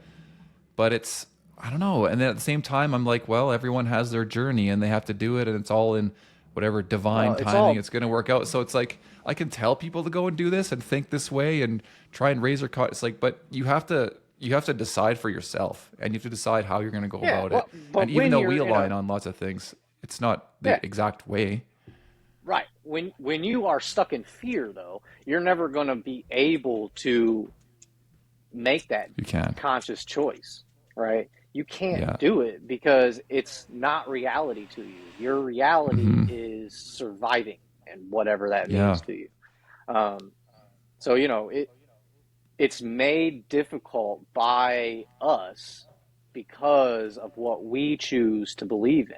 Now, other people are offering their programming, but we have to accept it. Once we believe it, once we accept it, that's when the condition starts. We started it. And that's why we can undo it. Like, oh yeah, no, that doesn't make sense now from where I am now. That doesn't make sense. So I'm making a new Mm-hmm. choice. I'm going a new way. Mm-hmm. And, just like string theory, you just break off and make a new reality right then. Yeah. That's as simple as it is. Yeah. There's no too late and there's no impossible, only what you have limited yourself to Yeah. And being this is where I possible. think people can take their free will and their conscious control to kind of get the ball rolling. You may Right. not believe some of these things yet. You might need some evidence, some proof, but maybe just lean into it a little bit. And maybe if you don't pray, you don't have to pray like you're praying to God, but like maybe for things that you want out there, if you need some guidance, just start like out loud asking for something, ask for some guidance, ask for some signs in the world to help you understand what's going on. And then maybe get out there and actually do things that are going to help. Like innately, everyone inside of yourself, some things that you're doing that are not helping you, and some things that you should be doing that probably could help you. But that's where it Yes. comes down to your free will and your discipline to actually do it. Like Yes. at least get it going for a few weeks. Go to the gym, try and get a little more sleep, and try and eat some whole foods. Like avoid ultra processed stuff. Maybe try a couple of meditations, and then start asking some questions. Start asking the universe as if there is something there, and I bet you will see some results. Yeah, I mean, free will is um, the decision to remain unaware or to become aware, right? That's free will. Either you're aware that this matters and you're controlling it, or you're not. And that's free will. That's fine. You can choose not to be aware. I will warn that these same things will keep recurring for you because that's what you have to Mm, learn. And, yeah, it might not even be what you think it is the first time yeah, because, the first thing that we notice that needs changed, our first attempt to change it is probably not going to be the perfect solution. This thing, yeah, it's a stumbling and figuring out and becoming aware of what happened in that trial to make another new decision, hmm, which is why by the time you get to a place where you feel like you're stable, it does feel like it's less hard to stay there, like you mentioned earlier, but it's just because you've built all of these layers in the opposite direction already, right? yeah, You've already stumbled, figured out the lesson, tried a different way. Stumbled, figured out the lesson, tried a different way. So you've already told yourself to a certain degree that I'm not 5 years old anymore, right? yeah, You have been processing this. Until you start that processing, you have to see your own stuff. Then you have to see it before it happens. Then you have to actively choose to yes, respond differently. And then you have to keep doing that because that trigger is always going to be some form of trigger. Even if you get to a highly stable state where it's like, man, I remember when that hurt me. It's still there. Hello. yeah, Right? You yeah, still got brought back to that moment, envisioning, daydreaming somehow. When that thing pops up again, you're going to think about it, but you're also going to know that you're no longer there right away. So even if it was the worst thing that ever happened to you in your life, it may still suck, but you have so much more understanding of it now because of the pieces you've built to move around that obstacle in yourself. yeah, That is what milds or mellows the dramatic effect of how hard it is to see it before it happens. It does get yeah, easier, but it's always still there. Um, but yeah, sitting quietly and figuring out that you are not the thoughts, but you are this thing that's watching the thoughts, helpful, right? yeah, But also, like, if you're not into the woo woo, there's plenty of active meditations that are more like based on physiology, based on health. Like if you can sit in silence with, uh, aligned spinal cord. You're sitting upright.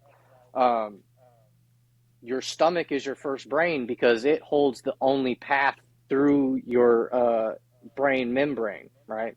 So the only thing through that spinal column is from your gut. So it sends the signal of the awareness to your brain to process that information. So if you can sit still in an erect posture where everything is flowing correctly, if you can breathe by focusing, pushing your belly out, pulling it in, massaging those organs, if you can envision your breath coming up your spinal cord to the middle of your forehead and then out through every nerve in your body, the more hyper sensitive you can be to what you envision, and the more envisionings you can attach at the same time. So I'm focusing on my forehead. Maybe I do that for a month. Maybe I do that for 5 minutes. Maybe I do that for a week. And now I can add another step. I can focus on my forehead and I can focus on my diaphragm at the same time. So 2 actions are taking place. The more you train that subconscious behavior, eventually you're going to breathe with your belly when you breathe. It's not going to be something that you even have to actively think about anymore. You've trained your subconscious to breathe with your belly. So all of these things will become second nature the more time you spend training them. Your imagination is a muscle, right? You have to work that out. So you can't just like day one create a Ferrari in front of you. You know how much energy that takes? You have to slowly build up to the energy it takes for what you want. And, there's lots of times where I will overexert myself focusing on something too much, and it stagnates the process because I'm not in alignment with it. Yeah. Right? And it So hurts. you were kind of... Or you don't have the muscle to get to where you actually wanted to, and you need to work it out more. You need to do it for, longer increments building up to that, just like you would do with reps at a gym. Start with 100 pounds. You can do 10 sets. You can do 5 sets of 10. Okay, now you move up to 150 pounds. Okay, you progress. You build that muscle for what you want to accomplish with that muscle. Yes. Awareness I think that's very important thing. Yeah. Very important to mention that it comes small at first, and it is exactly like a muscle, like an imagination type intention, literally a muscle like that you have to practice doing. It's not going to happen. Like for some people, it happens immediately. Certain things can happen to them, spiritual gifts or whatever the heck you want to call it. But a lot of people, I'd say most, have to practice these things and can get better at them. So, like using the law of attraction, for example, for me trying to manifest. Everybody has the potential for these things. It is only about your acceptance of these things, right? Becoming aware of it is one thing, but actually seeing the possibilities of it is a whole nother thing. And that might happen 5 more emotional encounters down the line from hearing this podcast or becoming aware of this information, however. And then, 3 more things need to click. 3 more seeds need to be planted before you're like, oh yeah, 4 times ago. Now that makes sense like never before. It's like I say the same things that I've said since I was a kid, but they just keep expanding in what they mean to me.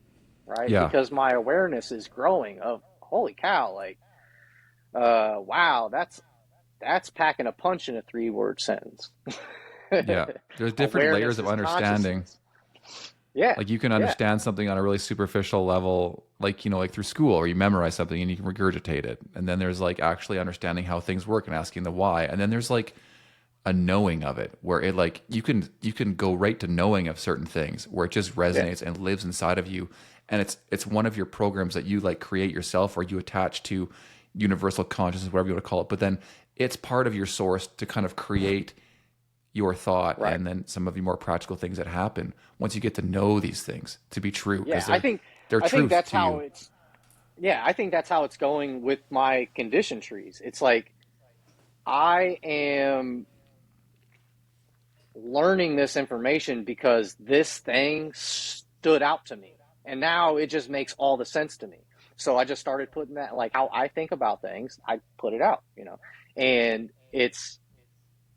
I'm not the only one that sees things that way, that needed that piece. And that's not going to Yeah. be the piece for absolutely everybody, but if my piece can help anybody, I'm down for it. Like that's everything. Just helping everybody be better or more of who they are or wish to be.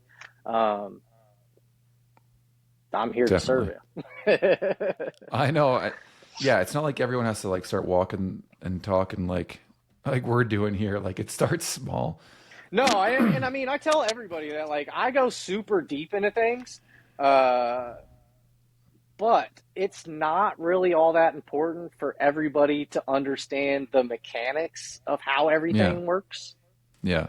Uh, I just feel like I want you to be a little bit aware of how everything works so that you can kind of, you know, add it in, sprinkle it into your life however it works for you. Or maybe Mm-hmm. not. Maybe it's just another person to call crazy. That's fine. I'll be crazy. But I'm still Yeah. living the dream, so I'll be crazy all day. Yeah. Yeah. I take care of nature, and I get to have brilliant conversations about nature, trees, and everything, consciousness itself, because we work with nature. So we are already in the conscious realm, whether we know we're there or not. If you have worked in this industry for any amount of time, you're here for a reason. You know, this is not for everybody. It shouldn't be for everybody, but you either like it or you hate it, right? You either stay for life or you don't last very long, right? Because you can quickly make more money, have more of a life, more of a predictable life, pretty much doing anything else. So if you're not passionate about trees, you're probably not going to last very long because it's super dangerous. It's very high risk but low reward. You know, even owners of multi-million dollar companies are not millionaires usually. It's they're 100,000aires maybe because most of the money goes to processing debris, whether that's overhead or labor and fuel. You know, there isn't a lot of profit in this. You can quickly, if you saw dollar signs when a storm came through and got loans for bucket trucks, or you had money already and got this equipment, within 5 or 10 years, most of those guys that aren't passionate about it are gone because either they ran out of money or they realized that they could literally do anything else. Because my life starts hours before the sun comes up, and I'm still on trees after the sun goes down. My life never stops. So if I didn't like this, I couldn't do it the way I do it, you know, and nobody will. Even in this more of an educational realm that I'm in now, whether it's production or spreading information, you're not going to do it unless you actually like it, or it's not Yeah. going to last very long. Yeah. Yeah. Simple. Simple. Do what you like. Do what you love. That's a pretty easy one right It, there. nature is always very simple and profound. She follows the path of least resistance. So don't resist Yeah. who you are. That's how Yeah. you've been living your life. I promise it. You have been living in a state of fear. Let that go. Figure out who you are, what you actually desire, what do you actually value. Because I would argue that most of the world's values have been inverted for quite some time. This is upside down world, and we have to find our values and our connection to our values for anything to change ever. So if Yeah. there's change you want to see, or if there's things you're trying to do to be the change you want to see, um, you got to get involved. Period. Mm-hmm. There's I nobody coming to do that for you. Whatever you have in your head is meant for you to do.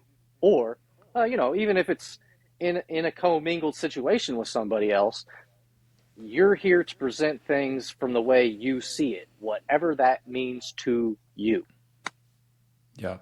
I agree with that. And I've had this thought before is that if you're fortunate enough to be born in one of these developed countries, you know, and have a family and whatever, and be able to get a job, and maybe you're even lucky enough to get past some of these fear points and start to work on your life and start to realize that maybe there's a purpose to your life, all these kinds of things. You're losing that state of fear. You don't have to worry about paycheck to paycheck, that kind of thing. I think there's a little bit of a duty. I hate to light fires under people's asses too, but I kind of used to be like this. I kind of got to that comfortable spot and just sort of sat there. And I was like, this can't be all that there is to life. But then it becomes, I think it maybe happens organically as well, but there's something that you can do to give back. Like, you got to realize that in the world, out of all of the people in the world, there's only so many people that are within that age range that have the intellect and health and their spot in life to be able to do more than the average person out there. Only so many people can give back and create something new or spread good information and work on ultimately themselves to bring up their vibration to this state of love so they can affect everyone around them. So if you're in that spot, I would encourage people to have a look at themselves in that light and think, yeah, you know what? I am pretty fortunate for where I'm at. I have this opportunity. What can I do? What can I do to make the world a better place? What is my piece of that puzzle? Yes, I agree. Definitely look in the mirror. And guess what? You don't even have to look very far, because everything in your life is a mirror for you. I promise you. Yeah. Once you become aware of yourself, you will see everything in everything else. It's intense. It is. And As you move your way through this. And it keeps you in check, because it keeps you humble that you are nothing and you're everything. You see how ridiculous it is to view it any other way, from an egotistical type of way where you think you're literally just everything. This is your dream, but there are other dreamers here. Yes. So, your intention of your interactions really, really matters, because you're not the only one here. You can't just rewrite it later. Somebody else was involved in that thing that happened, that emotional encounter. Somebody else was involved, and you can't rewrite how they see it. So you need to be nice all the time, understanding, and just give people space. Don't be judgmental, basically. Allow them to be all of who they are without fear of your response. For sure. How are you feeling right now for time and stuff? I got nothing going on, brother. Okay, I got another one for you here. Just stuff. So you ask away. I got a couple more rabbit holes maybe we should go down. If people are still hooked onto this, they can always press pause and go and come back. One takeaway, we kind of mentioned some, I want to kind of bring it back a little bit to some more actionable things before I take you off on another rabbit hole potentially. But we mentioned meditation a little bit as one of the techniques, or some of these other things that we've discussed that people can do if they want to try and do something to get themselves, improve themselves. One was visualization that you kind of mentioned. And visualization, I know, ties in with law of attraction and manifesting your reality. How do you recommend people kind of understand that, and how can they do it, and how does it work to you? So, I say it's just like my notes and the pictures I draw for tree stuff.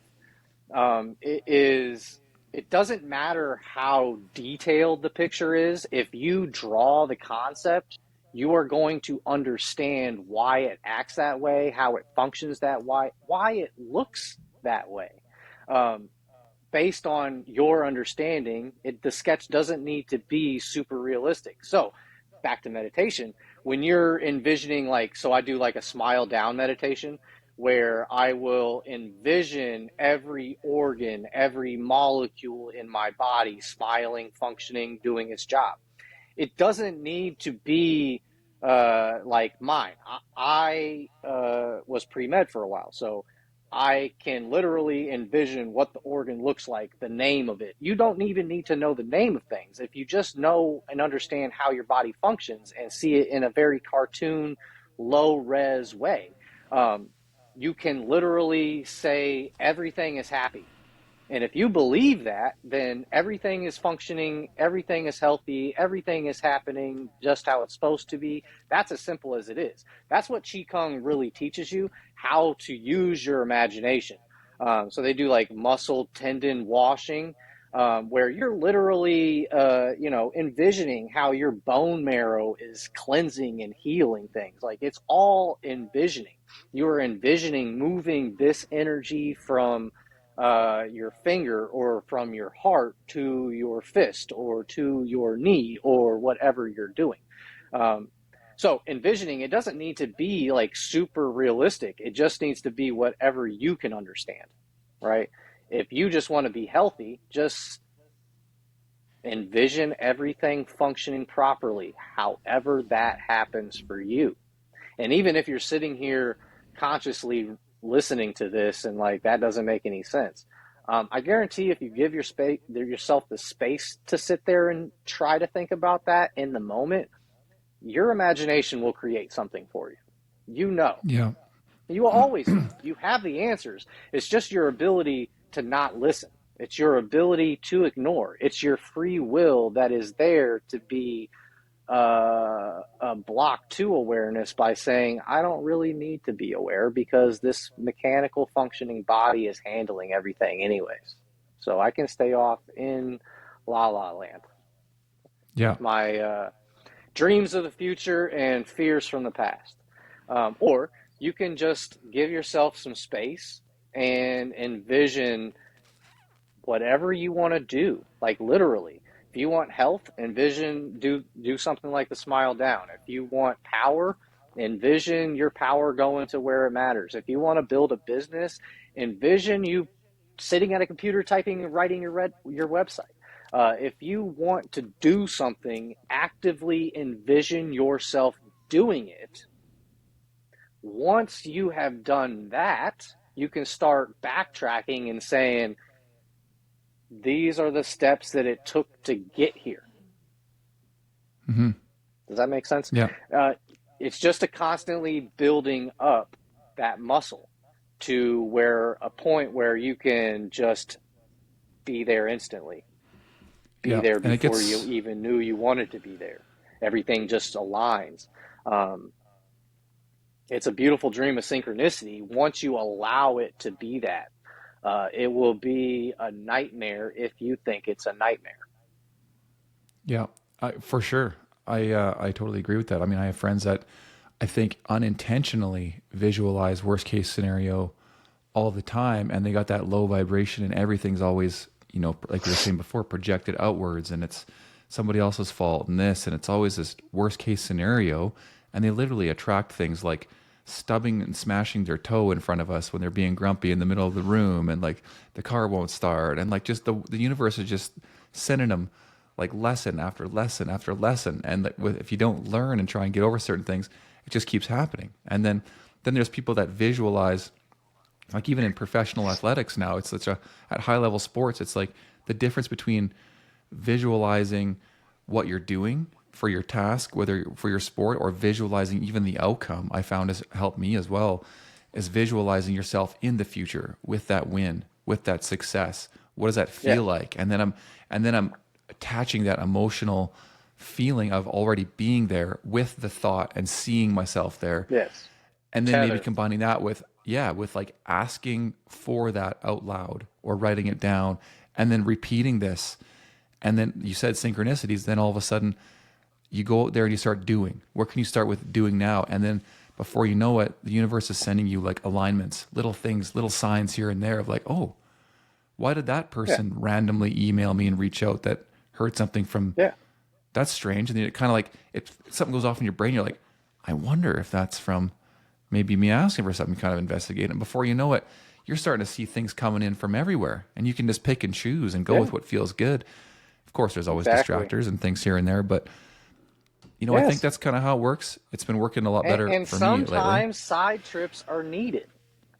I'd say because there's a lesson there. I would argue. Don't believe everything you hear. if you took a side trip, you probably needed that side trip to pick up a couple more seeds along the way before you got to that eventuality, because you're not going to know everything just because you have access to knowing everything. Because outside of, like, you can have this information, but if you don't have the context to that information, what's that really do for you? You know what I'm saying? Yeah. This thing is going to happen, but I Mm-hmm. don't even know what it means when it Yeah. happens, right? Yeah. But It's like if if you you want to can be say CEO of this a is what big it company. means when it happens, and then you can say this is what it takes to get there, to be that person, to have that thing, to get that girl, to have that time, right? Yeah. Patience. There's so many things, physical and non-physical, that you could be after in your life. And you might not even know that you're after something like patience while you're after something like money, Yeah. Because right? I know you learn so many lessons along the Because way. you don't really know. You just have this concept, this idea, and that Yeah. happens naturally. Your brain fills in that space. Just like when I told you, just sit down and give yourself the space to think about everything working properly in your body. Your imagination is going to make something up. That is how it's going Mm-hmm. to work. You are going to have this idea already because there's nothing new under the sun. Spoiler alert. We've seen this movie before. But you still don't remember all the context. You don't have all the pieces. You have too many pieces, probably, all at the same time. And you can't make sense of it anyways, right? You just know that this feels right, and this piece feels right, and that feels right, and this feels right. You may not Yeah. have the connection to those things yet, or ever, right? Yeah. And Uh, start listening to those feelings for guidance. Like that's not your everything's going to gut come into you is from your first information. brain. Your Your gut is gut full of is never neurons. wrong. Your gut is Yeah. never wrong. It is the connection to this universal knowledge that we keep bringing up. This Right. is how you see things before they happen, how you get a feeling that something's It's your happening. bullshit detector. Exactly. Yeah. This Listen to it. can be no other way because it has the answers. It is only Mm-hmm. your brain and the connection to your brain that matters. If you cannot access this information because you don't eat right, you're not in good alignment, you can't pass those chemical signals to your brain from your gut, then your brain is just going to fill in the voids. Just like if you sat there and tried to think about something that maybe you can't imagine right now, your brain will fill in that void. Your brain will fill in that void. It will give you a picture to chase. Is it your picture or not? That's your free will, and you have to discern what is the proper use of your energy. Because thoughts matter, words matter. These things build reality. So they literally are matter in the Mm-hmm. physical physics definition. Yeah. It's like unlocking challenges in a video game, like we're playing Yes. Grand Theft Auto here, and you're taking all these side Yeah. journeys and whatever, And like but Grand Theft Auto, there are other players, right? You're there playing are live. yeah, There's it's other just like people it. running the streets doing chaos too. All right. Yeah, We're all on a mission. that's right. That's right. You just got to But find your way. it I is love like it. there. I don't think there's like NPCs or whatever. It's more like everybody's on different levels of consciousness. Like I equate it to like radio stations. I'll use local radio stations. If I'm on 89.1 listening to jazz and you're on 101.7 listening to oldies, we might not have the same picture of things. We might be close enough to have a flicker of noise that makes sense every now and then, but it is not a steady signal, right? If I'm Hmm. 89.1 listening to jazz and somebody's 107.9 listening to hip hop, we are very far from the same realm. And so it's like everybody's on their own frequency, right? It is only a matter of when you get there, not if you get there. It's all a slow build to the same frequency, but only a close enough frequency to only, you got to try hard to communicate still. Yeah. Right. You It maybe has to think of a be bit of a intentional because nobody else will ever have your perspective. Nobody will ever know you the way you want somebody to know you because it's an impossibility. yeah. Because we all barely know ourselves, even the ones who have done so much work to know themselves. I I find limitations I didn't know I had every single day, multiple times a day. Like, Oh yeah, wow, that's you peel crazy. back one layer and you're like, okay, I still I figured believe this that. out. Like, And then you say, there's I more can't problems. believe I still believe that, but that was just a thought. Like, I can't believe that was just a thought. That's crazy. It is crazy. Because it is a never-ending thing. You're never going to be aware of everything all at once. You have access to everything all at once, but you're never going to be able to put that in a linear thought and make it make sense. Yeah. Right. It's too much. You can't just like Yeah. visualize, I want to be the CEO of this business or your life at the top and be like, I'm just going to jump right into that spot, because it's too much. You can't handle, you can't hold it all. You need to build on that. You need to build You on it. haven't And then built that muscle. you visualize the top, but then maybe you get promoted a little bit. Then you get promoted over here, then do a little side journey over here. You learn something over here that helps you later on at another level. That's three rungs up. And you have to do that because you learn a lesson, then it's got to like integrate. Or you make a mistake that you've made a million times before, and then all of a sudden you start to realize that, oh, this person in my family that keeps bugging me constantly, and then I get so triggered and I'm upset for days about it.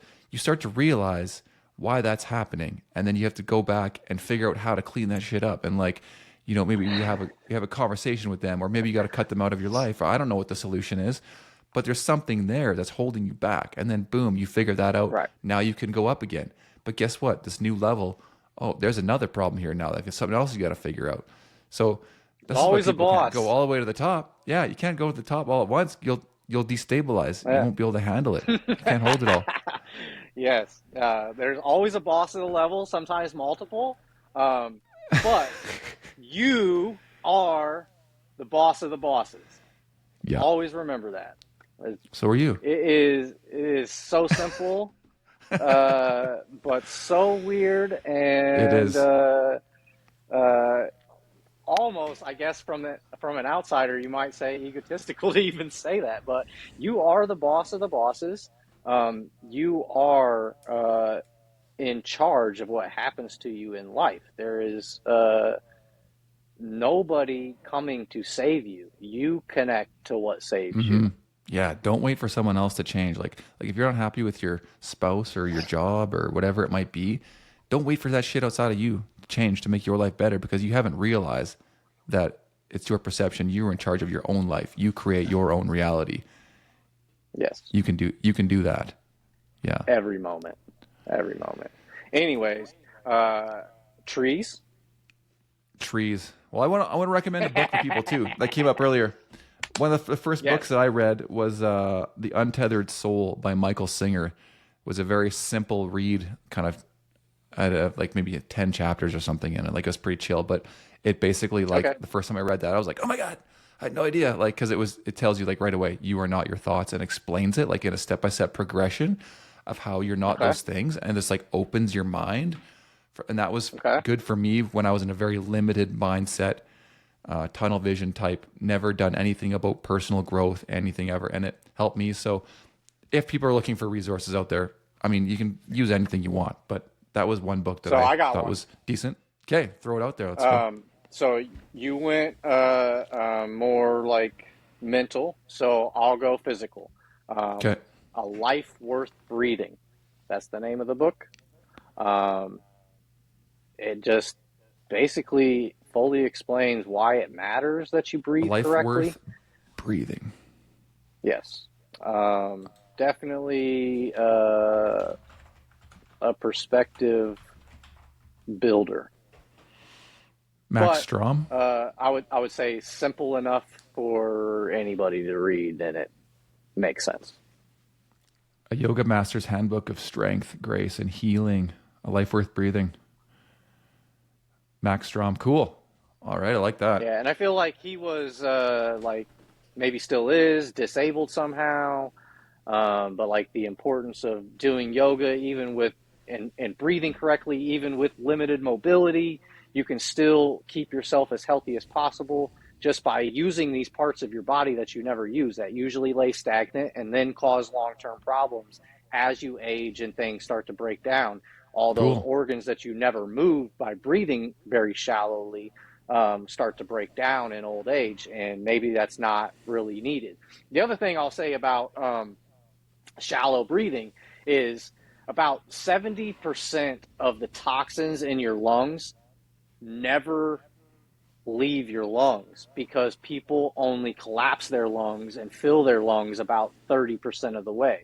So 70% of the nonsense stays in there stagnant, right? So that's another reason you pushing your diaphragm out is giving your lungs room to inflate, because your diaphragm has been pushed down now, right? So Everyone out there is just taking deep breaths right now. that's compressing.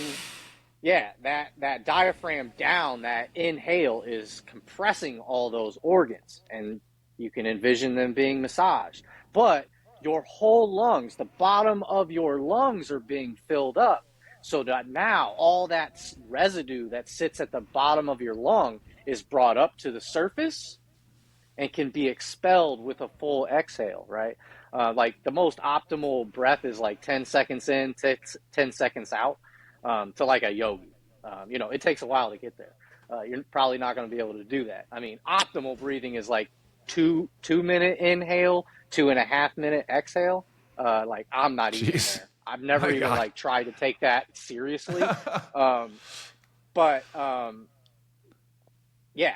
So basically, using your lungs is not just using your diaphragm. It is actually getting the toxins out that are usually left stagnant that cause illness.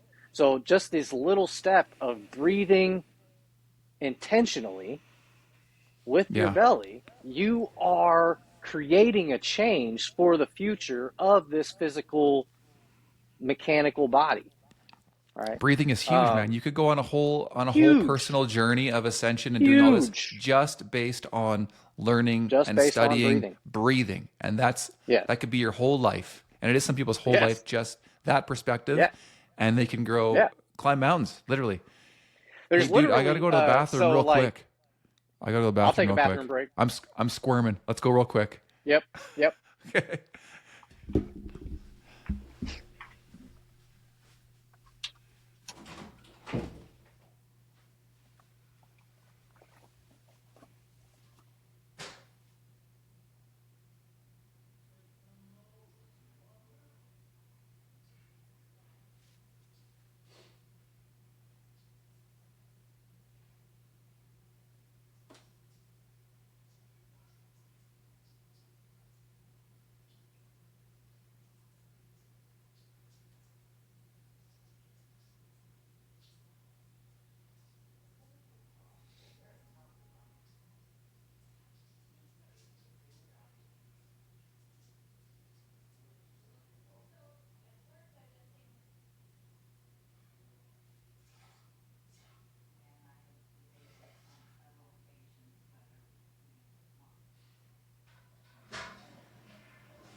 All right. We're back. We're back from the bathroom. We are back. We still have biological bodies, everybody. We haven't taken on complete spirit form yet. I love physical life personally, so that's a trap, dude. When people start going down this path, I love the love of the astral. Don't get me wrong, everything all at once, all the time. But I love physical life because you can't get this interaction, this level of perception of the word love, because you have to have the opposite to truly feel it in the moment. Yeah. All right. Yeah. Ultimately, it's about digging down and being happy. Yeah, and that's why I said like earlier, you don't become aware of anything until it affects you emotionally, because until you have an experience that affects you, you can walk by what somebody else may perceive as complete and utter chaos or lack of humanity and walk right by it and not even notice it because you don't have a connection to it, right? Like Mm-hmm. war is kind of like that, We're all kind of numb to it because we don't live in the third world countries that have been at war Yeah. forever, right? Mm-hmm. It's always separate from us. We go, but only some come back, and they usually don't talk about it. It's not really, it's not like a community awareness that gets gained. Yeah, I got a that question felt a for you. little negative, so I'm gonna hover off that. That's okay. I got you. War. No big deal. No All big deal. war is bad. War. No, you know what it made me think of though is spiral dynamics. I sent you that video. Okay. Did you happen to check any of it out? I don't know if you did. It's No, like, I haven't yet. okay, that's one of the things I would recommend to people. I'll just give a really quick, brief overview, but it's like the one, and again, just like you said, it may not work for you or for anyone else because it resonated with me at the time. But on YouTube, there's a dude named Leo Gura, and it's actualized.org is his website and everything, and he's doing amazing things there. Oh, this is the YouTube that you sent me. Yes. Yeah. I don't know why I was thinking like spiral dynamics or whatever you just said was some kind of like paper you sent me to read. Oh, no. No, yes. Okay, I'm with you. Okay, so then if people are wondering kind of how to think about like be guided through it just by watching a video from like someone that's a little bit more on track, organized, and knows the progression of this, because we're bouncing around from like perspectives as we're talking, which can be really Very confusing because we can be talking from really high level consciousness levels as if everything's one, and the next moment we're talking about the Instagram post you made as a 3D person. You know what I mean? How we were talking, there's multiple perspective levels that keep going up, or there's an evolvement of your ego, and ego meaning your sense of self, this feeling that you are a separate being, right? Like kids go through different ego development levels as they grow. They don't know anything from anything when they're babies, and then they get older, and then they want to like fit in, so they're conformists and they want to join groups, and that's where their level is everything, and then they were slowly boxed in. That's how I choose to look at it. Yeah, totally. We come in with everything, we leave with everything, but in between, we are constantly bombarded with limitations. Yes. But let me get back on track for a sec. Sorry. So, no, it's okay. It's all great stuff. So spiral dynamics, I started at Blue in his videos, but if you look it up, there's a compilation series. I think I sent it to you. If you start with Blue, it kind of describes different people's, I guess you could say like personalities, but where their development is. And it really helps you to understand kind of where you're at and where other people are at and how they all interact and how you get to this level of why is there people like us talking about woo-woo weird stuff?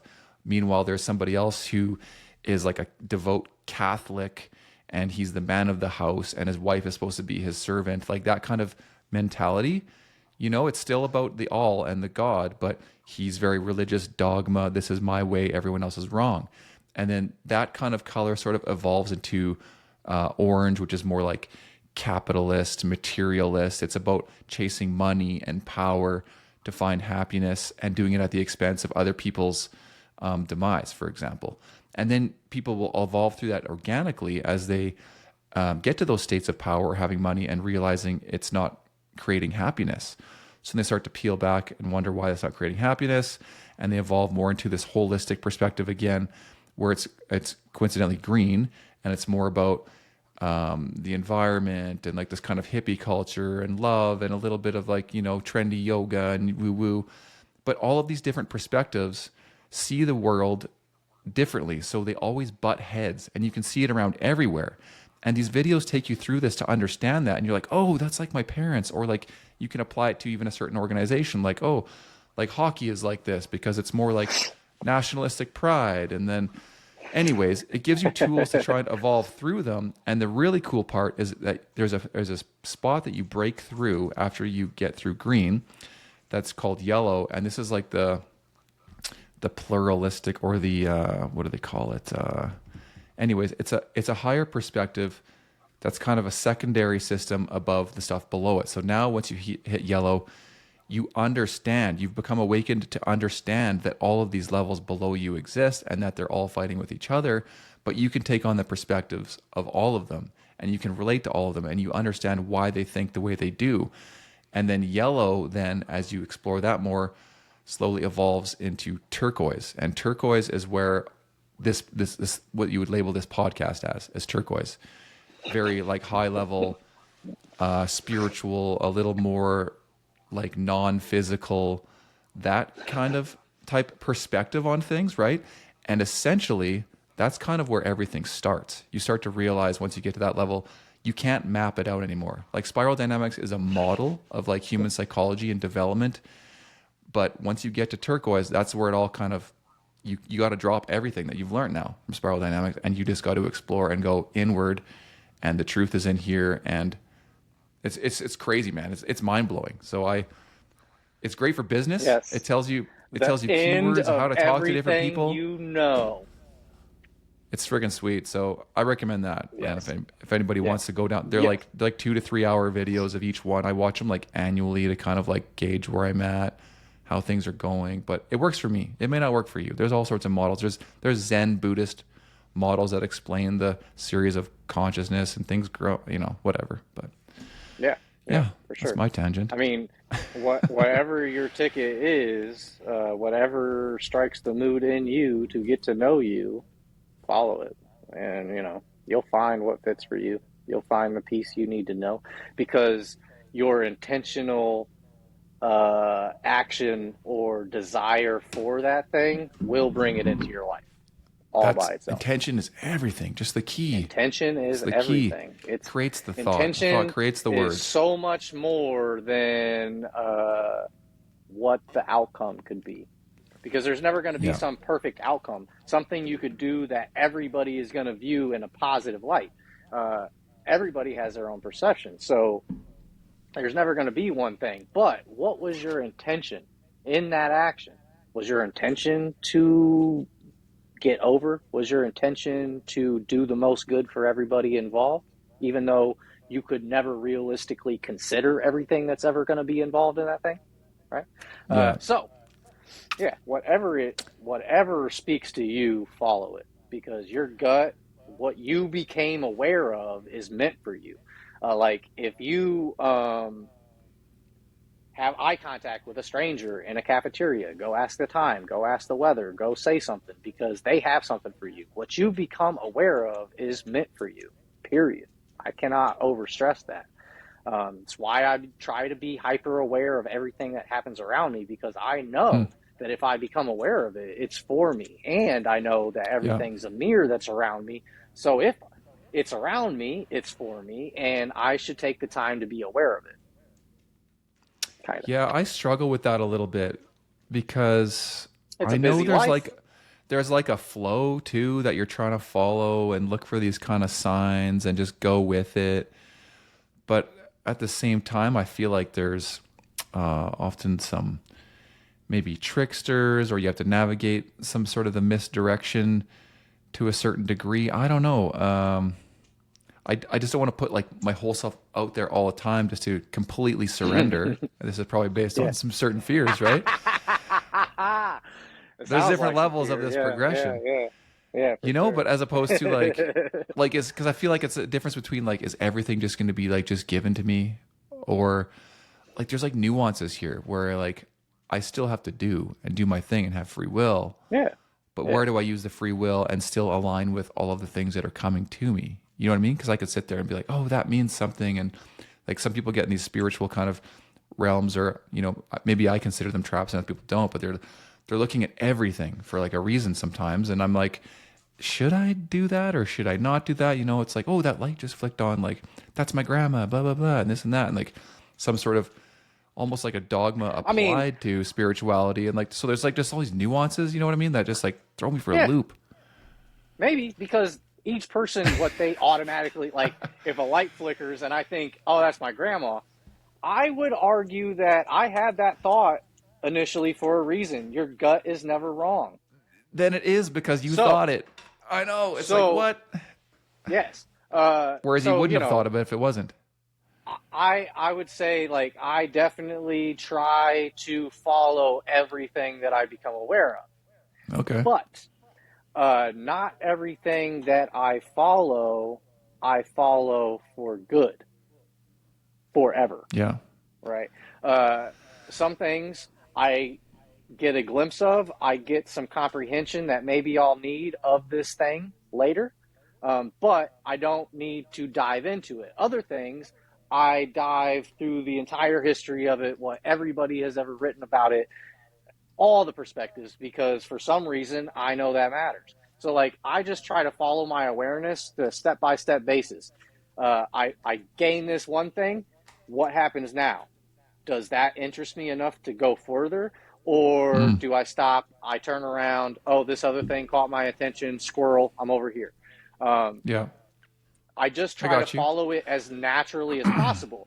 Now, I'm not perfect. I'm not even going to notice everything that's meant for me in the moment every single time it happens. You know how many times my dogs have stared at me for different things during this conversation that I have just stayed in this conversation? You know what I mean?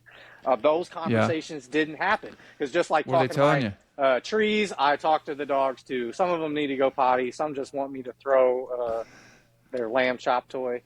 You know, they want stuff. Some are like, don't say that. Don't go on that tangent. Not now. Not now. Don't tell them. You know? Or the one's like, Nah, I'm it's just safe. hungry, dude. It's safe. Dude, I'm hungry. My entire thing of this new phase of my life is there is no holding back anymore. I'm going to be me. I'm going Just do to say and do exactly what I know is correct. And if people have stopped watching, they aren't my people. It's that simple. You know, if people aren't into the information that I am putting out there, then I'm not going to force it on you. Yeah. It's a freedom. And keep that's on keeping on, you know. But I'm not going to mute myself more than, you know, we don't need to go that deep into this part of the conversation type of things. But I'm going to say generally and do what I think is correct as it happens. Now, there might be 5 things that happen at once because the universe, everything is happening at the same time. We already discussed this. So, you know, these things are always coming at you, bombarding your system with, oh, look at me, look at me, look at me, look at me. I'm here. It doesn't mean that everything's as important as the other thing. So I just try to follow where the most focus or interest is, basically. And then, you know, it might change as I go into that thing. And it could just be something completely unrelated. Like maybe I read an article on retrenchment, but I just get some nugget for later about consciousness. You know, because everything's a micro of the macro. It all works the same way. So like I may read one thing that's about this certain thing that grabbed my attention, but what I learned, I won't even know for 3 months or 10 years or whatever, when I have collected the other seeds that have grown into this thing that I can now call, oh, that's an apple tree. Oh, and there's fruit on there for me. Oh, and now I keep growing with this tree. And now I can feed other people from this tree. Yeah, man. Right. I like that analogy. It's cool. Well, I'm not going to lie. It was kind of stolen. I don't know if you listen to Completely Arbitrary, another podcast, but I've heard he of a says couple. basically Yeah. the thing that really changed was when we stopped walking by the tree and eating from the tree. Instead, we put a fence around the tree and we started calling it my tree and my property. That everything really changed. Yeah. Yeah. We think And I we always own like things. that perspective. Like it really jives with me. Like, because of my upbringing, so natural, raised off of the land, off of nature. It just speaks to me in a way like we were always moving and seeing this plant here does what that plant did over there. Like everything is purposeful. Gives me that same kind of vibe that we are the default problem. I know. our involvement in trying to sequester these things is We're the kind of a problem. curveball. And then I want. Let it be. Let it be. We can be. They can be. Everything can be. We don't need to control everything. Every situation does not need to be hyper engineered for us. And I would say that you're probably missing a lot of it if you're trying to engineer everything for who you think you are now, because it's probably only a fraction of who you actually are. So very small window of view there. Yeah, I can align with that. One more question for you. Did you see the Terrence Howard podcasts with Joe Rogan? Do you know who he is? Terrence Howard, yeah. He was an I he was feel an like I actor, watched that. and That was like a month ago or something. Hustle and Flow, and yeah. So he's like, yeah. if you He haven't is seen it, a magician, yes.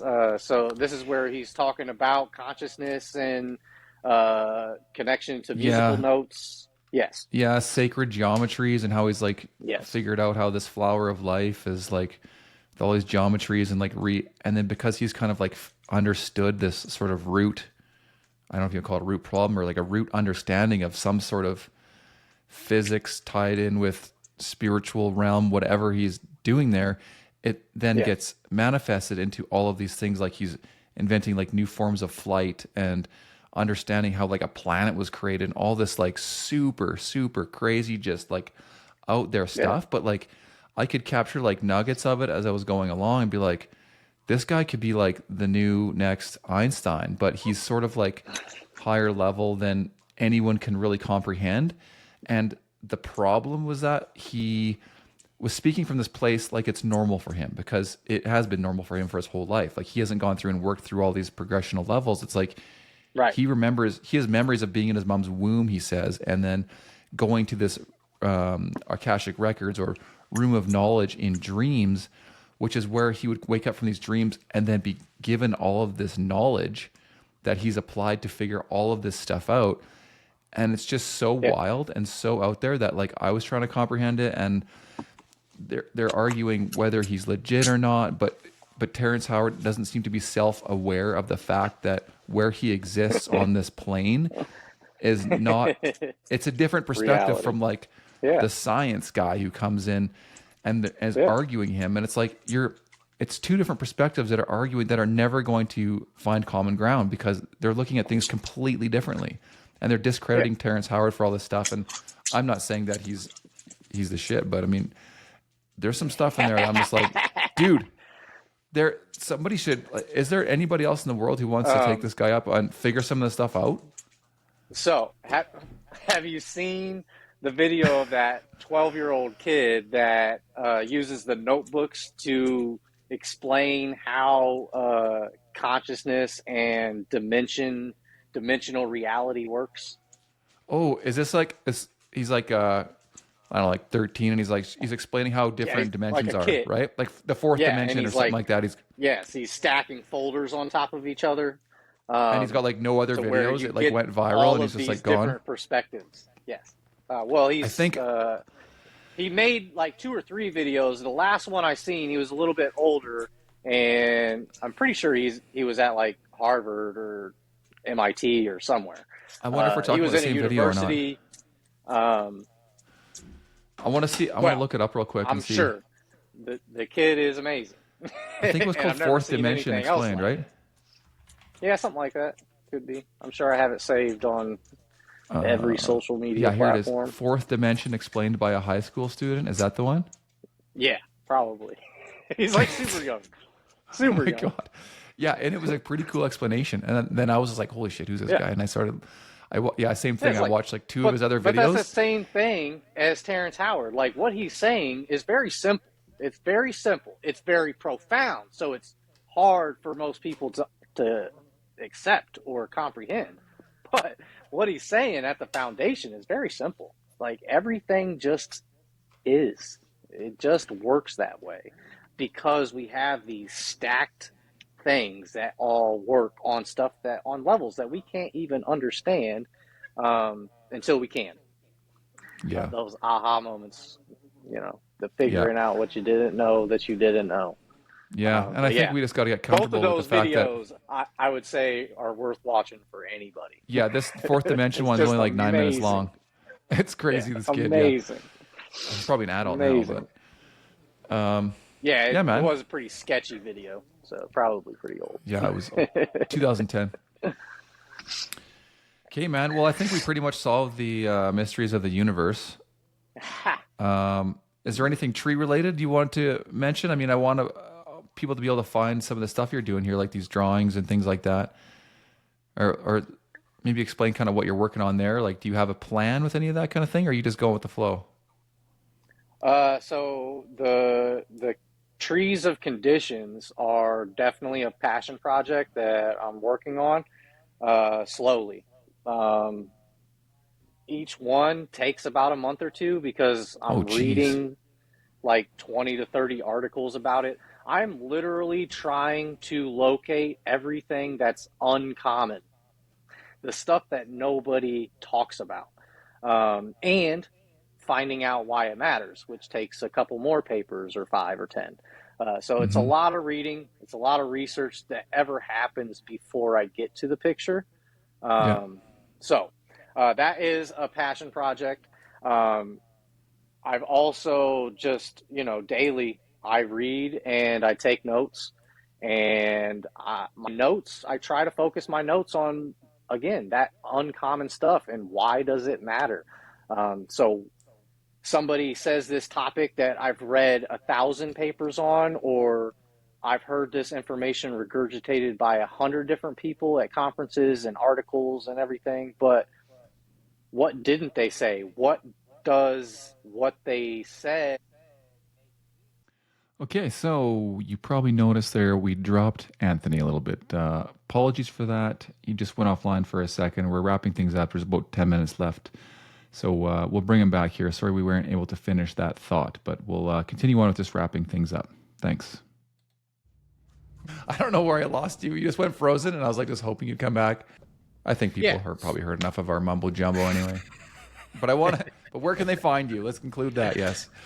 So on Instagram, I am Arbor Artistry. On Facebook, you could probably find Arbor Artistry, but you can just look up my name, Anthony Ley, definitely on Facebook. I am building a website, but that will be released on Instagram and Facebook once it is ready. Basically, trying to take that book I'm writing, basically, the conditions and all my other notes, and put them on there so it's like almost a living book. People can go in and conversate about topics, or add their context, perspective from the field, things that they think people should know about a topic. So it can be like this living book. Because not everybody can afford the hard copy. Not everybody can afford to go to these classes and conferences. So I'm trying to bridge that gap, like I said earlier, between the people who need this information, but it's been kept from because it's never been reality for them to consider it. I'm trying to bring it down to a point where they can consider it and bring it into their life. I appreciate that, man. And we should find ways, I'm sure we will in the future here, to collaborate, because ultimately that's my mission too, is I'm trying to put out education through the podcast and through Atmostree, through articles. So if just people have access to the internet, they can get this information. Yeah. And I want to bring forth people that are thought leaders in the industry, new stuff that's going on, and pretty much everything before just cutting a tree down. Like, if it's like how to use a chainsaw and how to cut it down, like that's not going to be us. We're going to be like talking same thing as you, conditions with the tree, why they're there, asking the whys behind all of this stuff. Well, but I want to package it together so people can be arborists and then just take this and apply it. Like, to talking to their clients and finding solutions right away that align and make sense. Why to cut, where to cut, when to cut. These are the things that matter, and the considerations behind those three questions are what I'm trying to lay out as the why this matters. You do this because of this outcome, because of this thing. And if you don't, this can happen, or this could happen. I have found that a lot of people are really, really into this mission. It seems like the level of awareness is growing on all fronts, whether they're quite this deep into the woo-woo, or if it's just their physical life, their tree work. It all coalesces into this thing that we are trying to do better, but not just for ourselves. We're trying to help as many people as possible do better. That's the whole point. Making an impactful change for the collective, right? Yeah. So much elevation is happening in our field right now, with gear and scientific understanding and everything that we know now. We just didn't know 10 years ago. We definitely didn't know it 20 years ago. We didn't know it 30 years ago. These things are hard for some people to wrap their head around, but you just have to introduce them. If they've never even been around these kind of academic type of situations where they can comfortably question things beyond the textbook, how would anybody know how to do that? They don't even know what's in the textbook. So here's what's in the textbook, but here's why it matters. So it's like, I always envision Touch Trees is probably one of my favorite books of all time. Alex Shigo, with that book, he gave you a brief description and a diagram. This is what it looks like. This is why it matters. Very simple. Yeah. And it's very simple for anybody to understand that book once they get past the price tag and how thick it is and how heavy it is. Well, it's a heavy book. But each page packs its own punch. So you don't need to look at it like, oh, this 400-page book. You have to look at it like, this one page just changed my life. That's crazy. I never thought about that before. How energy is created and used and how trees respond to these things. So that's what I hope that I can do for the future, is make something that very minimal information needs to be said. This is what it looks like.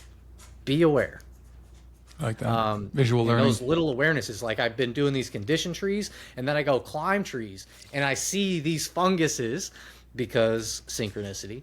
I see all these things that I just drew about, just learned about, just read about, and I'm like, wow, how many times have I climbed past that and never gave it a second thought? How many times have I put a rope and rigged that piece onto something with this slight discoloration that now I know is bark bleaching, or some kind of deeper fungal or bacterial problem? You know what I mean? That's what that really means. But we just see discolored bark and we're like, it's fine. I don't see any outwardly signs, but it's all interior.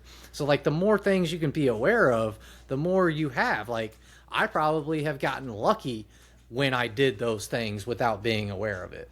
Because, our jobs are all physics and geometry. It's you are either doing that math, you're either doing that equation every cut, or you're getting lucky until you don't.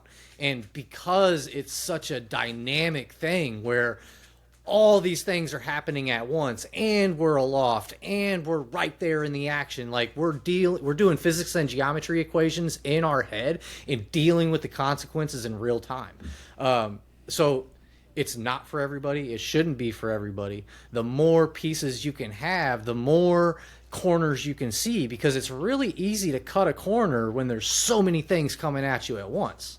While you're up there doing it. So that's my whole purpose is to try to help everyone do better, and whatever that looks like, whatever capacity I can do that. If it's having conversations about breathing, or if it's having conversations about aspect ratios or whatever the case is, like I'm open to all discussions. Message me. I usually have something to say, or I'm down to research that if it interests me and have more to say eventually. So, don't good. be standoffish. Hit my inbox, hit the comments. I like to learn, and I like talking to the strangers at the bus stations, because that's where you find the best insight, people who have lived a life. And usually the best insight comes from the hardest lives. So, gain that perspective wherever you can. I will never turn down a conversation. Well, I appreciate you coming on and taking this high level. It was kind of, you don't get to have these giant perspective type conversations very often. There's not lots of people that will have them. This was definitely more of a meeting of the minds than a podcast, I would say. But I'm really interested to see what people think. Yeah, man, we're just gonna throw it out there. We're gonna throw it out there and see what comes back. And I know it's gonna bring back things. I love it.